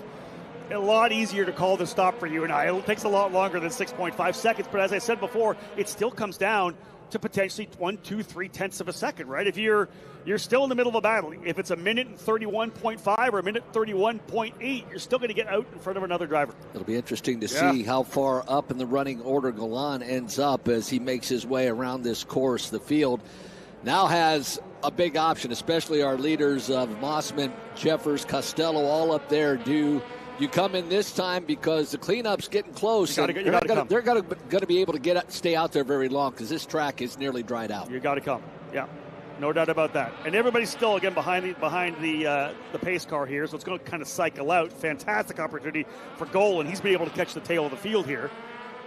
Let's see if anybody else pulls in. We're obviously still on the racetrack here. Yeah, here comes Just no. I don't know. Top guy staying out. At some point, when we go green, you're going to have to come in, and they'll easily be at the tail end, if not go a lap down. I don't understand it myself, but listen, that's why I'm not a strategist. We'll see how it plays out here. Colin Aiken in as well for VRD Racing. Just feel like you had to take advantage of the opportunity to come in under yellow. If you don't, you're likely going to lose a lap. So not quite understanding the situation at this point here. First, second, and third place drivers, maybe even a little bit more staying out here. Yep. Brady Golan's up into the 10th position. Like, even if they wait for another yellow, if there's another yellow that comes out, they're still coming in under yellow. So Golan's in 10th. Yeah. Finelli hasn't pitted. Hoskins hasn't pitted. Durst hasn't pitted. Scorpioni isn't pitted. Masella, Cardenas, none of those guys have pitted. So he will be the leader when this track truly dries out. And then they'll have the disadvantage of having it be a green race. They're hoping for another caution on this restart. Yeah. You know, it's a split-second decision. This could be maybe a little bit too late for Colin Aiken. They're still going to work getting this done for Colin Aiken here as well. And remember, we just heard from Race Control, we're going green this next time by. Not only that, but once they do get out there, they're going to have to warm their tires up in green flag conditions, not under yellow. You will see a mad dash to the inside of that front straightaway, trying to find whatever moisture's left here on the front stretch of the Indianapolis Motor Speedway. We have 9 cars that have yet to pit in this USF Pro 2000 race number 1. The rest of the field have gone from wets to dries. This will become very interesting very quickly. Well, we're going to see the results of the strategies, the calls made from pit lane, because fastest drivers in this race in qualifying are up front on the wets in a very, very dry racetrack. Maybe they think they can find enough moisture around this racetrack to go. It isn't, again, remember, it's a 25-lap race, and we're only 4 laps in. They got 20 laps of racing. There are a couple of drivers who have not been able to catch back up. That's going to be one part of it. You can see some of the drivers who pit further back still here. But, man, you just got to think that it was now maybe they're hoping for another yellow. They're just going to go to the back. So we'll see how it plays out. We're back to green flag racing. Jeffers is going to immediately go to work to try to see if he can't get by Mossman down into turn number 1. They're going to be side by side, almost bumping wheels. Mossman's going to go deep on Jeffers. He's not there to get the job done. Shouldn't be long before Brady Golan's going to be able to work his way forward here. Now he's going to have to tiptoe it in certain areas because the track is still a little damp. Got to wait for those tires to come in. Wait for the absolute transition. Don't throw it away here because there's still a lot of damp and moist parts of this racetrack. But we're back underway. We'll see how things play out. Number of drivers coming in late for changes. There's big move to the inside of the racetrack. Further back, that's Cardenas looking for some moisture. Jeffers wants to lead. Here's the group of guys that just came out of pit lane. They're quite a ways back. And Jeffers does take over the lead. Jack Jeffers goes to P1. And, you know, I almost want to go. We talked about the driver and the team talking to each other. Maybe you put a little bit in the hands of these veteran drivers, a Jeffers, a Mossman. These guys have been around for a long time. They've run karting. They've run, obviously, through this program here. Jeffers, the champion last year at USF2000. Maybe he said, listen, I have a feeling I'm going to be okay. I think I can find enough moisture. It's going to be wet down the front straightaway. You can keep drying those tires in the front straight. I'm just worried about a 20-lap distance still here. But to your point, running lap 6 of 25 laps, at some point this track will dry out and they will have to come down pit lane. And unfortunately, it's going to take a minute or two to get those tires changed. You see them really drop to the inside of the track right now, trying to find as much moisture as they can. But Jeffers already about an 8-car length advantage. Got to be really easy on it coming through. We'll have a look at some of these lap times as well. That's kind of what I think is going to be kind of key to this here. 31.4 for Jeffers. Golan 38.9. So he is still struggling on the tires here. Costello and Mossman battling it out. Mossman getting through to the inside of turn number 4 through the 5-6 chicane. Mossman to second. Costello third. Cardenas in fourth. Leonardo Scorpioni fifth. Teddy Masella sixth. Durst, Hoskins, Argyros, and then Golan. It's still very damp down the straightaway from 6 down to 7.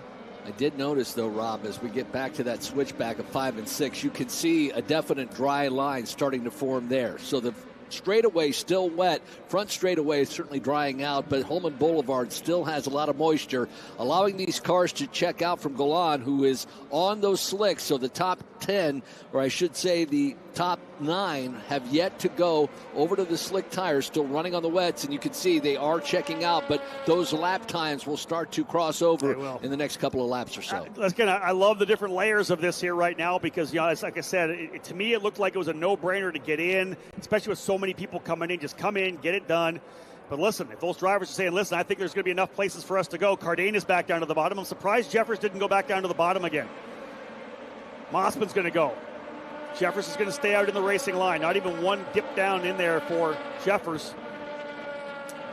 These rain tires do not like a dry track. Now, one of the things, it is only 57 degrees here trackside, so it's still cool. 85-degree day could be different. Could be melting the tires down. Just keeping an eye on the lap times. The leader, Jack Jeffers, doing 1:30. Last time for Brady Golan, he ran 1:38. That time by 1:34. So he shaved 4 seconds off that last lap. So that track is certainly drying. Yeah, and the guys behind him, like Jacob Douglas, Christian Cameron, that came into pit lane. We'll see what plays out for them. You see the tires still cooling nicely coming down Holman Boulevard. Right now, Golan 34.7, lost 4 tenths of a second, or 4 seconds there, not 4 tenths, 4 seconds. Again, we talk about the transition. Sooner or later, it'll transfer through where all of a sudden the guys on the slick tires are going to lay the times down. One of the things we've seen before, though, is you start getting to the point in a situation like this where you burn off the tread of the tire. You almost have more contact patch because you burnt the tires off. Yes, the compound is very soft and you're going to lose performance, but it's not as much. Maybe you can gain some back. I love the different layer here because this is wild. This is first, second, and third. Jeffers finally goes back down to the bottom to cool those tires off. They are lined up with each other. Jeffers, Mossman, and Cardenas. Mossman's going to pop out first. Jeffers going to stay to the bottom and try to keep those tires cool. Mossman wants the lead. Deep around the outside. He's going to check up. I think it's a wise move. Wasn't quite there. No need to force the issue. All three of these drivers understand the situation right now. So right now, update from one of our spotters, Diane Swintel, G3 Argyros is on dries as well. So Argyros now the leader of the dry group, 1:31.3, same lap time as Jeffers. This is the transition. That transition certainly happened. I saw Matt Clark. He's running in the 15th position, just turned a lap of 1:29. Yep. Jack Jeffers running 1:31. So Clark, who's running 15th at 29. Schrag is running 1:29 as well. So those cars running in 15th and 16th are putting down some pretty fast laps. And Argyros, as you had said, is running at 1:30 as well, at 1:31. So they are going as quick as the leaders, and they don't have to pit again. Better run out of turn number 10 and 11 for Frankie Mossman. He has gone to the lead, taking the spot away from Jack Jeffers. But we are at the transition lap. In fact, significantly quicker for Matt Clark, 2 seconds faster than the leaders on that last time by. So the leaders still have a pretty good little advantage of about 3.5 seconds back to Leonardo Scorpioni. Scorpioni, Masella, Costello, Hoskins, Durst, all on the wet tires still. But we are seeing big lap times out of guys like G3 Argyros and Matt Clark. How far back was G3? 13 seconds on the last lap. 1:30.6 for Mossman as your race leader. I got to figure Argyros is pretty soon going to get down into the 29s. He does not. He does a 30.2. Douglas 29.2. Mayor DeHonorine 28.6. I wonder if DeHonorine's on dry tires. I would think he is. That's a pretty quick lap for a driver if you be on wets right now. Do you see Matt Clark just ran 1:27? Wow. And he is 19 seconds back, 3 seconds faster with 16 laps to go. And by the way, the delta in terms of the guys that are on slicks to kind of catch the back end of those that are on rain tires down to about 3 seconds at this point. So it's kind of that race right now for 8th. That's the thing for folks going to look around the track. that's the group that has the slick tires trying to play catch-up. And, Greg, the big thing is you're running such different racing lines, so it's easier to overtake as a guy on dry tires than wet tires because he's down looking for grip. You're up in the, coming down the front straightaway, you're in the racing line. They're not going wheel to wheel at this point. They are not. Everybody pushing hard here. Mossman, your leader. Jeffers and Cardenas. How does this one play out? Transition coming here at about lap number 8. As we saw a big lap come out of G3 Argyros, but really the fastest driver on the racetrack is one into pit lane. One of the drivers on the reins comes into pit lane. I think that might have been Mossman. I think Frankie Mossman called it. And he did. Jeffers and Cardenas stay out. Mossman says, I can't do it. Or is that Mossman out front there? That's Mossman out front. So who was it that pulled into pit lane? Let me have a quick look here. Michael Costello. Mossman that far out front.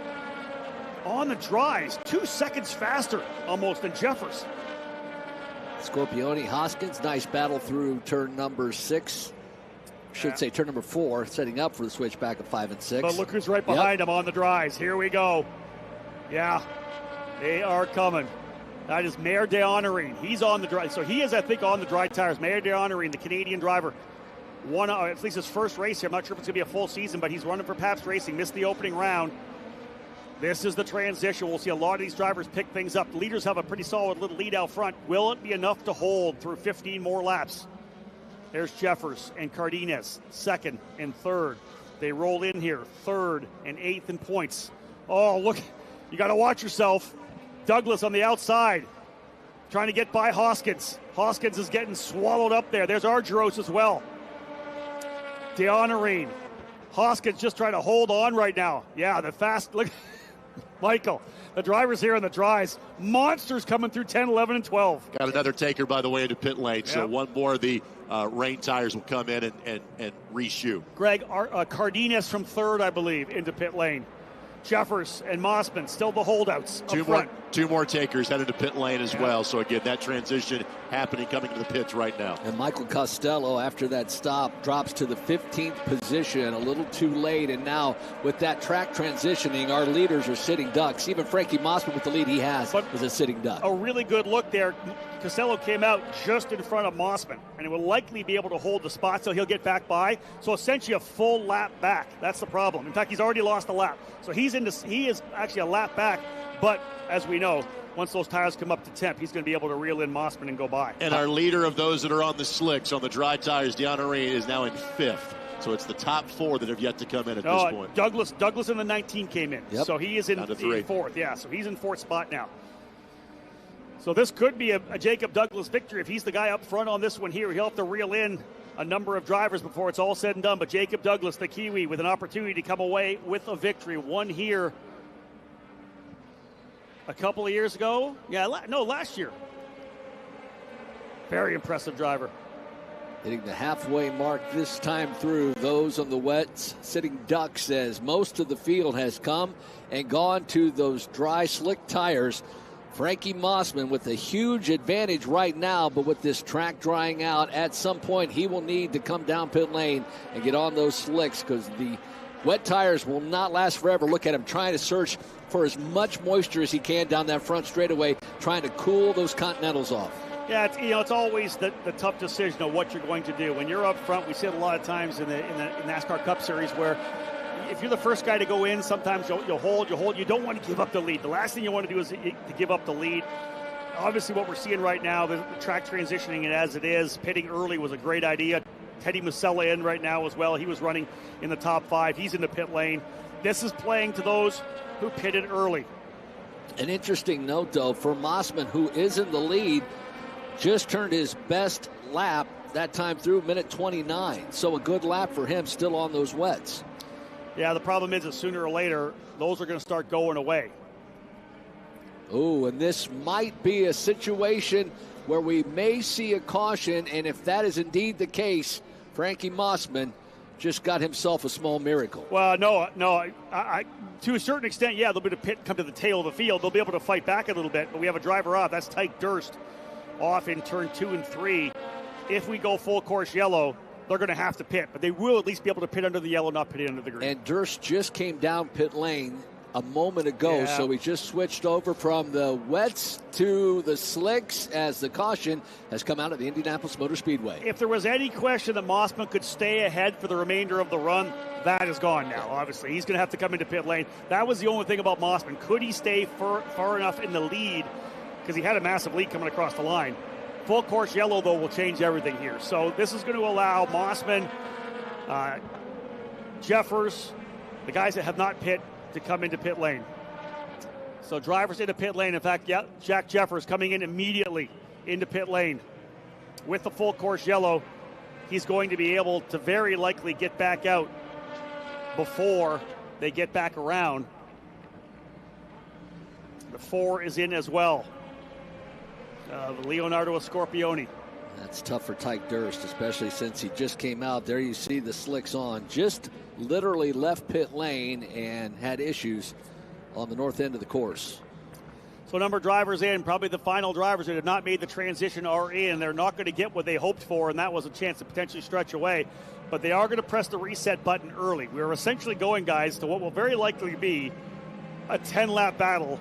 Everybody back on slick tires, and a number of drivers in recovery mode, being Jeffers, Masella, of course, the leader, Frankie Mossman, having to recover to try to see what they can get for points right now. It's played right into the hands of Jacob Douglas and Mayor DeHonorine and G3 Argyros. Top 3 drivers, Pabst Racing.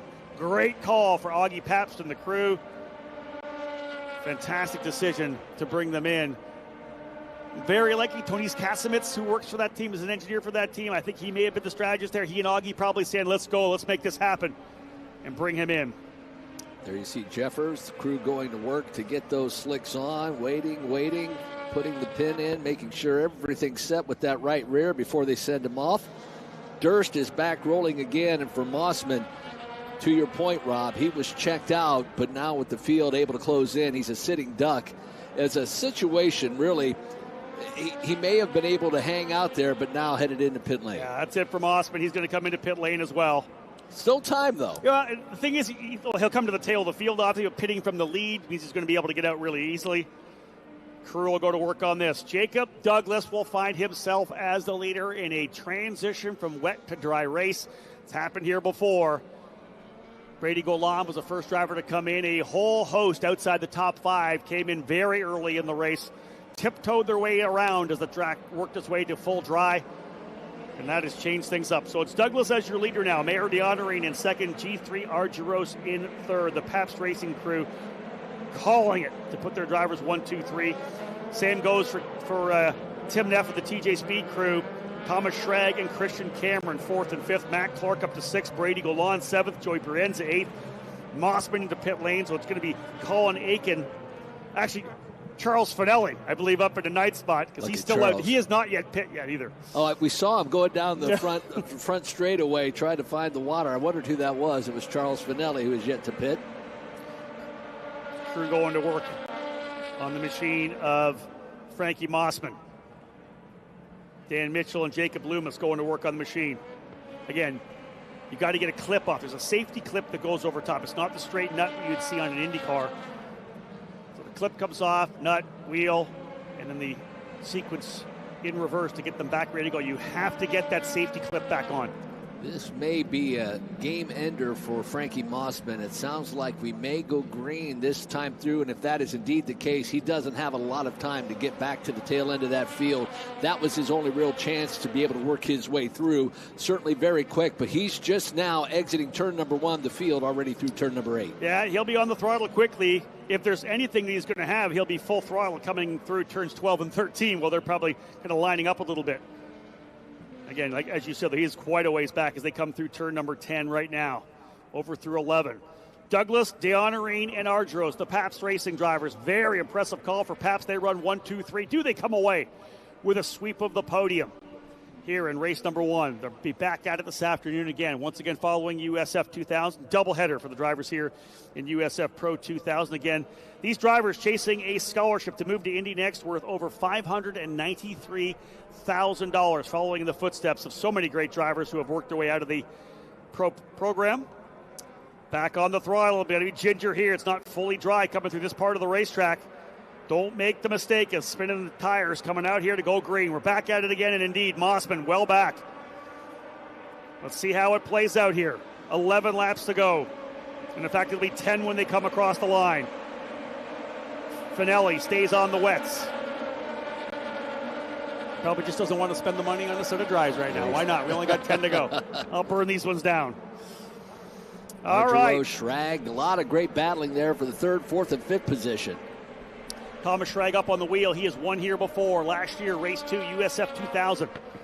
So he knows how to get the job done here. Thomas Schrag up on the wheel. He'll go, I believe, up into the 3rd spot now. Cameron back there at 6th. We've got to see where the front-running drivers like Cardenas and Jeffers played out. Jeffers was 15th across the line. Cardenas 10th. So recovery mode. Both these drivers would love likely one more very quick full course yellow potentially, right? No, there is contact there coming out of 7. That was a bit further back. So we are underway. Again, drivers getting comfortable here. Yeah, indeed. Contact in turn number 7. Drivers off to the right side of the racetrack at this point. Costello, turn number 7. I believe.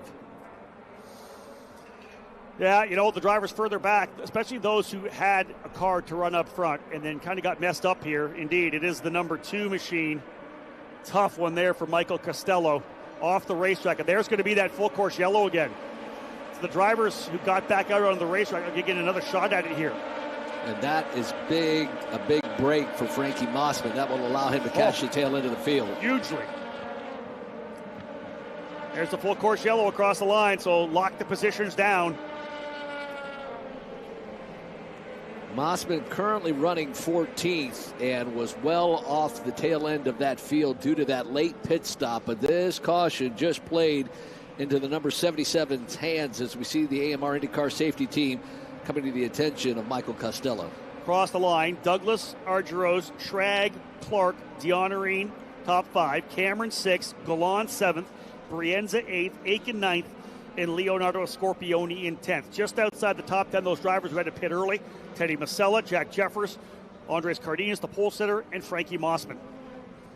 Dionarine, the big loser in that restart, started 2nd, fell down to that 5th position. Talked about Mac Clark. He was one of the early takers to go to the slicks, running in that 4th position. Schrag there, and G3 Argyros, another one of those drivers that was running quick, went to the slicks a little bit earlier, currently running P2. But Jacob Douglas able to hold on to that lead. Actually was able to check out a little bit. He had about a 3-car length advantage as they got down to 1. So a great restart exiting turn 13. They'll get behind the Honda Civic Type R pace car. The AMR IndyCar safety team will quickly go to work. Drivers trying to get some heat into these tires now.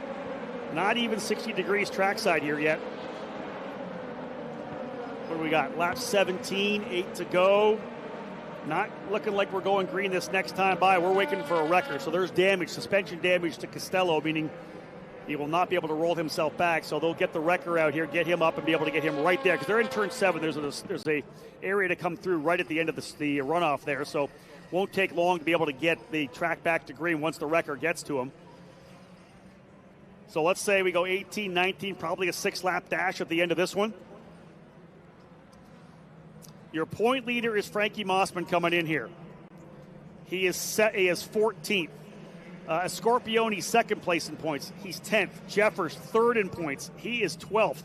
Douglas, 20th in points after a horrible weekend, 16th and 17th at Arlington. This would be huge for Jacob Douglas. So G3 Argyros, for understanding a penalty for going off track during the caution. He told to go to the rear of the field. Ooh. Good to have Michael Young listening to Race Control as I'm working my way through the order here and through the points. That is tough for G3 Argyros, dropping to the tail of the field. Well, under the caution, there is obviously certain things drivers must adhere to. You know, hold your position first and foremost, but a lot of it is staying on the racetrack to make sure that we don't put anybody else in harm's way, especially when the AMR IndyCar safety team is on the racetrack. They're significantly off, but you go off the racetrack with wet grass, you're going to get somewhere pretty quickly. And also hearing Andres Cardenas, well, he was the reason why the number 2 of Michael Costello had the incident. Avoidable contact, he too will have to serve a penalty. that would likely be a drive-through penalty. Yep. But if you want to, I don't know whether or not they'll allow the drive-through during the yellow period, or you'll have to drive through once we go back to green. Very likely when we go back to green. So that's a tough one for Cardenas as well, your pole sitter here.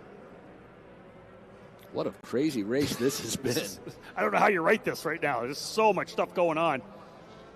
The recap will be 3 or 4 pages long to this race. Indeed. From the wets to the dries. And listen, we're not done. No, the last 5 not. laps are probably going to be the best of the bunch. So gloves are off. Yeah. And again, think about the drivers who are up front right now, trying to come back. As I said, Jacob Douglas, 20th in points coming in. Thomas Schrag, 16th point place coming in. Matt Clark, last, 22nd. He had a horrible weekend at Arlington. Looking to come back, he's currently P3. DeHonore back up to 4th. With the move of Argyros back, Cameron to 5th, Golan to 6th, Brianza, Aiken, Scorpioni, and Masella now up into 10th. So a lot of action. Transition race from wet to dry. Different strategies in terms of going to those dry tires. Trying to listen into race control at the same time here. Well, we'll go green this time by. Michael's smiling beside me here right now. This is going to be fun. Pace car lights out, we hear from race control. We are going green this next time by. So I guess what happened was potentially the issue for Argyros was he spun trying to warm his tires up. Oh, is that what it was? Under caution, left the track, so yes. They're not going to love that. That would make sense. Jack Douglas needs another one of those great restarts. Did it the last time we went back to green coming off of a caution. He has Thomas Schrag right underneath that gearbox. Field starting to bunch up as they make their way through the right-hander of turn number 10. Jack Douglas again will bring the field down. So here we go. Battle between Jacob Douglas, Thomas Schrag, Matt Clark up front. The recoveries potentially for Jack Jeffers, Masella, and Mossman. A penalty coming for Andre Cardenas. Let's see how this plays out. So many different storylines here as the drivers get ready to get themselves back at it. Jacob Douglas will lead them back to green. It will be 6 laps remaining. The third USF Pro 2000 race of the year. Front end of the doubleheader here at IMS, and a great start there. Oh, contact between the two drivers. That was Clark, I believe, and Schrag. They were battling. I think that might have been Clark who got shuffled to the outside. He was on the outside of Schrag. They made contact. All the way down to the bottom of the racetrack. Wet tires, or wet line with dry tires. Oh, this is going to get ugly coming into one. That was Christian Cameron trying to make it happen. He's got his teammate Thomas Schrag alongside him as well. They're side by side. It was contact between Schrag and Clark coming out of turn number 14 that sent Clark almost off it into the wall. He's able to hold on to it, but fell back a number of spots. Douglas able to get the jump to the lead with the contact behind him in turn number 14 between second and third. Jack Douglas doing a fantastic job, but it was that scuttlebutt down in turn number 13 cost Matt Clark, and then Schrag and Dio Noreen as well. They'll make their way through the left-hander of turn number 7. Cameron trying to find a place to file in there as well. But Jack Douglas, that was a perfect restart from him, able to check out as Clark then falls to third. Yeah, Jacob Douglas no doubt needs a finish here after a tough Arlington. A big victory here would be massive for the Kiwi. We'll see how it plays out. You see the fight further back. Very aggressive. Everybody diving to make moves. There's Jack Jeffers getting another spot there into turn number 12. Big move down the bottom for Jeffers. Again, 5 laps to go as they come back around. I was wondering whether or not Matt Clark would have some damage. It was wheel-to-wheel contact on the outside of the corner. One driver's gone around in turn number 11, or turn number 13 rather. There's Clark right there with Thomas Schrag, so they're still there. And they are 4th and 5th now. Yep.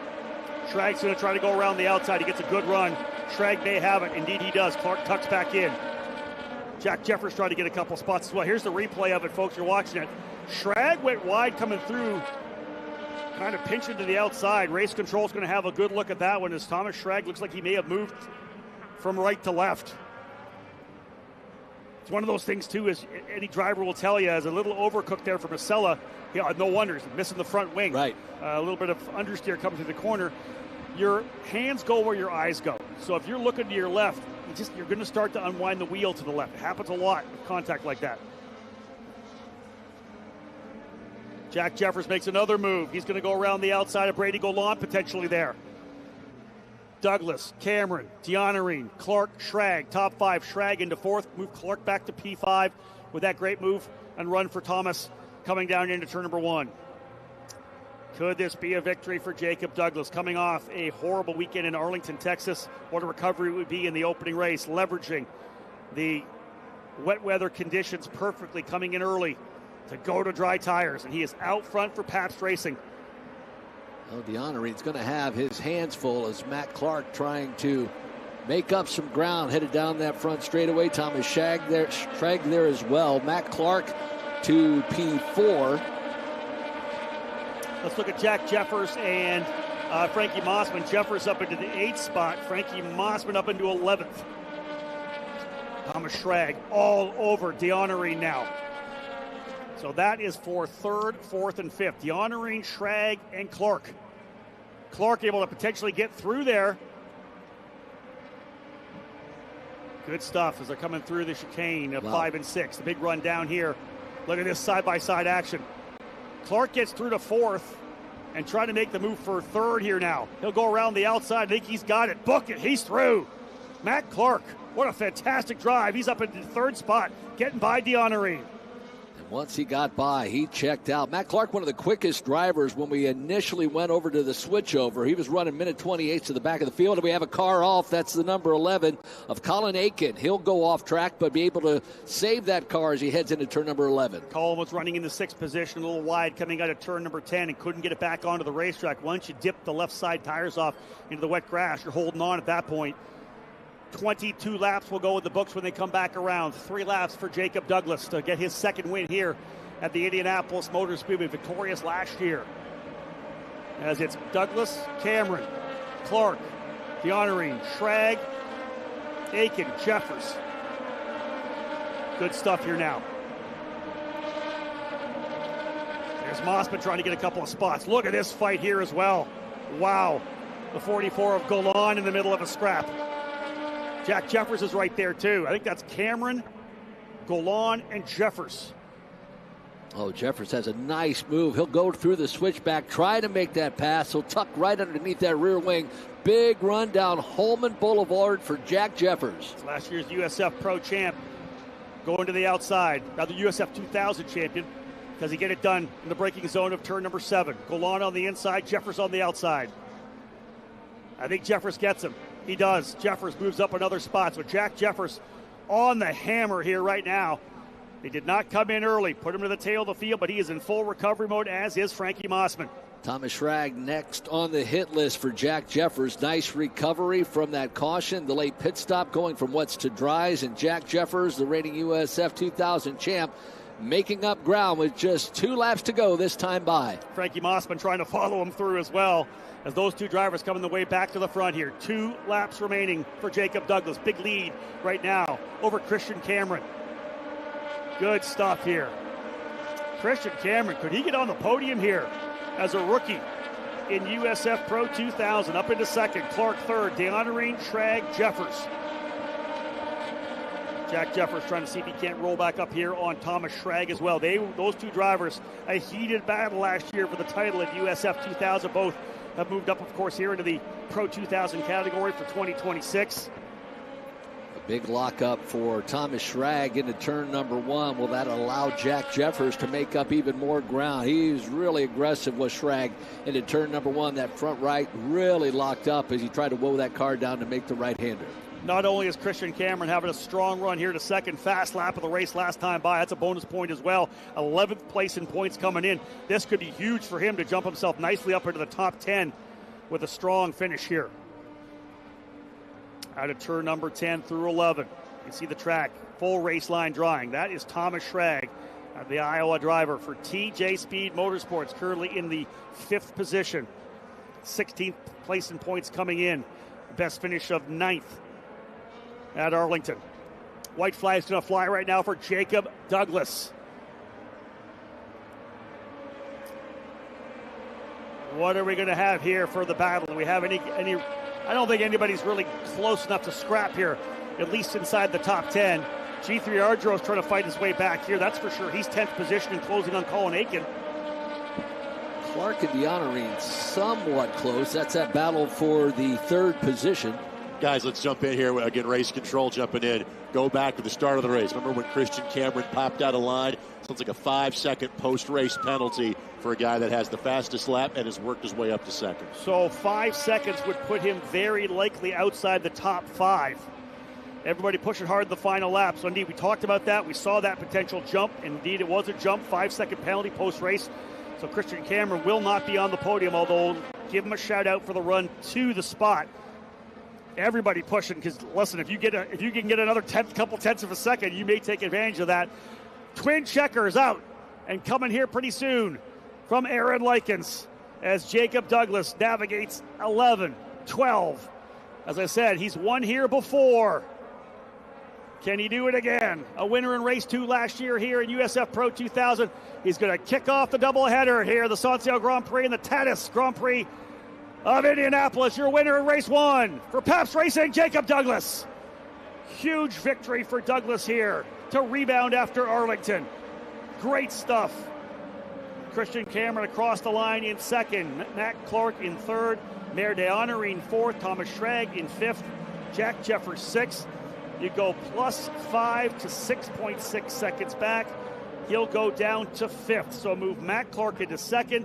Mayor DeHonorine to the podium in his debut USF 2000 race. And how about a couple of Canadians, a Kiwi and a couple of Canadians on the podium for USF Pro 2000. That was just a great run for Jacob Douglas once that restart happened. Again, that battle that happened for that second position with Matt Clark, Schrag, and all that was going on there allowed Douglas to check out on that restart, and in dominating fashion wins race number 1 of the USF Pro 2000 doubleheader today of the Sanzio Grand Prix.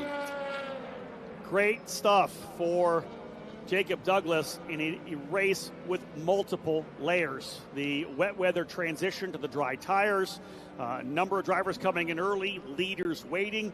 It pays off decently for Jeffers. Jeffers goes to 6th, Frankie Mossman to 8th. They are adjusting the results here for us momentarily.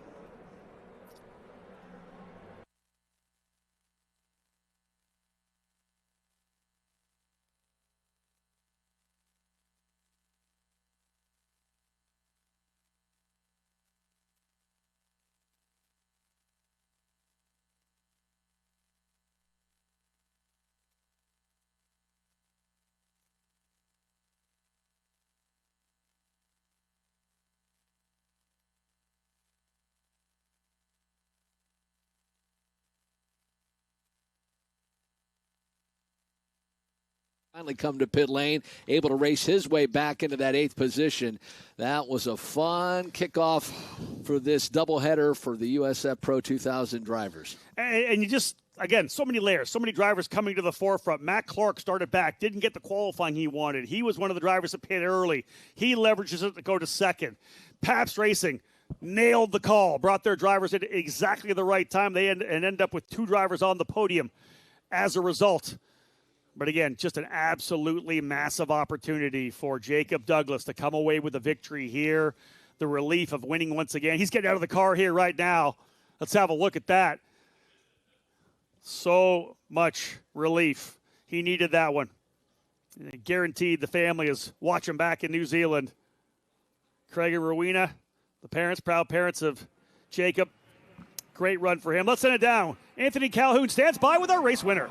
All right, you're right about that. Here with Jacob. Congratulations. Walk us through this incredible victory here this morning. Yeah, pretty crazy race. Started out on the wet tire, obviously, pretty much straight to caution. An amazing call by the whole team to go to slicks. Yeah, this one's all credit to them. They gave us an amazing pit stop, managed to jump everyone that pitted, and then then managed to pass the guys on the wets and have a couple good restarts. Looking forward to the race this afternoon, starting third, so we'll go from there. I know it never gets old winning here at the Indianapolis Motor Speedway. You've won here before, but how sweet was it to get it done today? Amazing, yes. We had a tricky first round, so it's amazing to bounce back with this one. We're looking to do the same this afternoon, and pick up another win. Congratulations. Thank you very much. Michael, you got to hand it to Pabst Racing. They made the call. You could see at one point they were sitting 1-2-3. The penalty for Argyros dropped him back. He was able to get to 10th position, having dropped to the tail of the field for that spin under the yellow. Pabst Racing, though, makes the call. Jacob Douglas had to still drive the car to the front. He did a great job of it, and I think the big key, obviously, there were the tussles, but both of his restarts, when he got through turn 13, he already had a 3-4 car length advantage. So really smart, I think, caught the other drivers off guard just a little bit, but once he got out in front, he just checked out from the rest of the field, did a fantastic job. A well-deserved win, not only for that team, but for Jacob Douglas. Also able to benefit a little bit from that contact between Thomas Schrag and Matt Clark coming on the restart there. I love looking down there at pit lane right now. You've got Max Garcia, of course, our USF Pro 2000 champion from last year, a long-time Pabst Racing team member down there with the crew as well. Hunter McElroy there helping coach the team.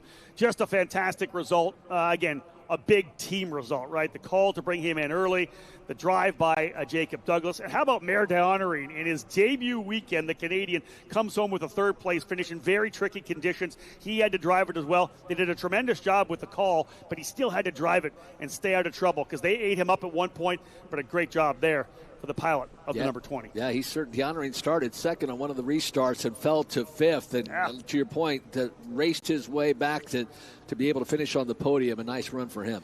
Michael, let's just I'll put a little cap on it before I head back out. Both Jacob Douglas and Matt Clark way down the order after Arlington.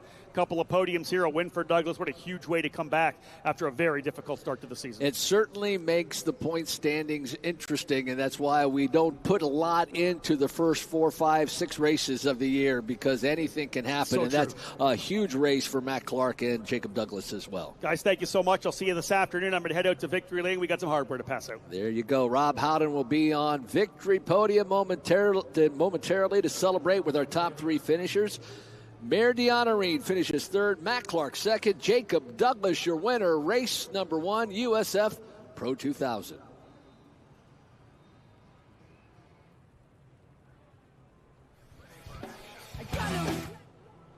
You can feel confident Continental is the smart choice in tires. Can they handle extremes? Yep. Tested from the Texas desert to near the Arctic Circle. Really? Really.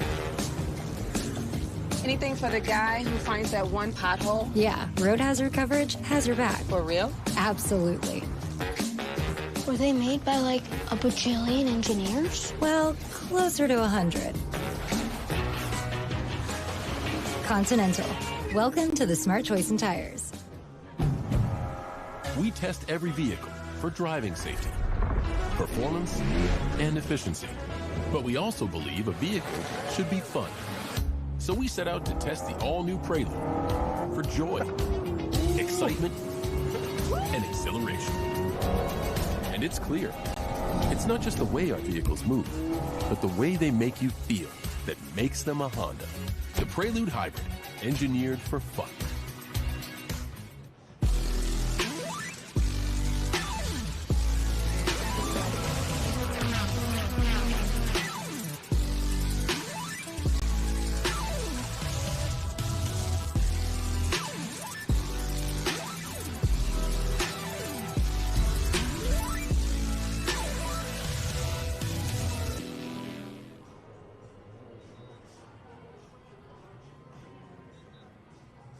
You can feel confident Continental is the smart choice in tires. Can they handle extremes? Yep.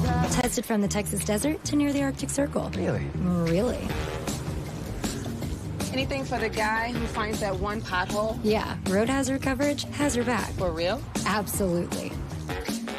Were they made by like a bajillion engineers? Well, closer to 100. Continental. Welcome to the smart choice in tires. Thank you, Michael. This is where the drivers want to be. Victory Lane here at the Indianapolis Motor Speedway for the TADIS Grand Prix of Indianapolis. Let's bring up the 3 drivers we have ready to go here in the USF Pro 2000 race. First race in USF Pro 2000. Awesome to have him here. He's on the podium in his debut event. Put your hands together from Pabst Racing, the Canadian, Mare d'Honorine. Quick chat down with me here first. Listen, your first time here. We gave you an interesting race. Just kind of talk me through it a bit. Yeah, that was incredible. I mean, at the start, we started P12, and I knew that just going down into turn one, if you survive, you're going to make it the rest of the race, right? So I went down in there. I actually sent it in pretty hard, got a couple cars around the outside, got lucky, and then just tried to drive as best I could, as fast as I could. Midway through the race, my engineer's like, you're quickest on track. Let's go catch the leaders. So I was trying to catch. We got into a little bit of battles. I got lucky with some safety cars closing the gaps. And, yeah, what an amazing job the Pabst crew did. Like, thank you so much for the car. It was incredible. And can't wait for race 2. Well done. We'll see you in race 2. Hop up on top there. Let's get that trophy in here right now. Sean and Mia McLaughlin going to join us once again. Help us out with some trophies. Some of our guests from Anderson Promotions. Great to have them here with us. Mayor DeHonore, what a fantastic drive today to get himself onto the podium in his opening race. This driver needed a bounce back as well after a tough Arlington and a fantastic drive, finishing in second spot for Exclusive Autosport. Mac Clark on the podium, P2. Mac, you needed that one in a big way, obviously working your way forward. You didn't qualify as well as you wanted, but you were the monster working your way forward. Talk about that race as well. Looks like it was tough, the transition from wet to dry. I mean, these are conditions that I love. As a young Canadian growing up, you know, it's Sunday mornings when it's 5 degrees Celsius and you're on slick tires. This is what I'm used to. And, you know, I knew we made the right call early on in the race. We came out of the pits at a little bit of a disadvantage, but just kind of clawed our way back forward. The Exclusive Autosport boys gave me an incredible car to drive forward in these tricky conditions, and then we managed to get it done there the last, 8 laps. And we know you're quick in the dry. You were fast in the practice session as well. Dry this afternoon. Big recovery for you from Arlington, though. Absolutely, yeah. Not too good of a weekend at Arlington, but it's a long season, right? As a third-year driver, second full season, I think you've seen it over and over again where sometimes guys start out not too hot in the championship, and if you're smart, mature, and fast, you'll find your way back towards the front. That's it. Get up on top of the podium. Your second place for Matt Clark. Gianfranco De Bellis from Tatis Race Cars will help him out with a trophy there. President of Tatis. They build all of the race cars from the USF Pro Championships. A new pro car coming in 2028 as well. Looking forward to unveiling that beautiful race car. But the driver coming home here for the race win. He's been a victor here before. Like Matt Clark, trouble at Arlington. A huge recovery and a fantastic call by his team, Pabst Racing. He comes away as the race winner. A round of applause for Jacob Douglas. Jacob, just a quick chat here. I know you talked to AC down on pit lane. How important was that win today? Yeah, very important. Like you just said, had a tricky weekend in Arlington, so bouncing back here with this win is mega. Looking to do the same in race 2, but yeah, just massive thanks to the team for making the right call on the pit stop. Then it was good from there. You had to drive it, as I said before. How good are you going to be in the dry race number 2? I think we'll be fast. We've had a fast race car all weekend, so yeah, I'm excited for it, and we're starting out a third, so we're right there.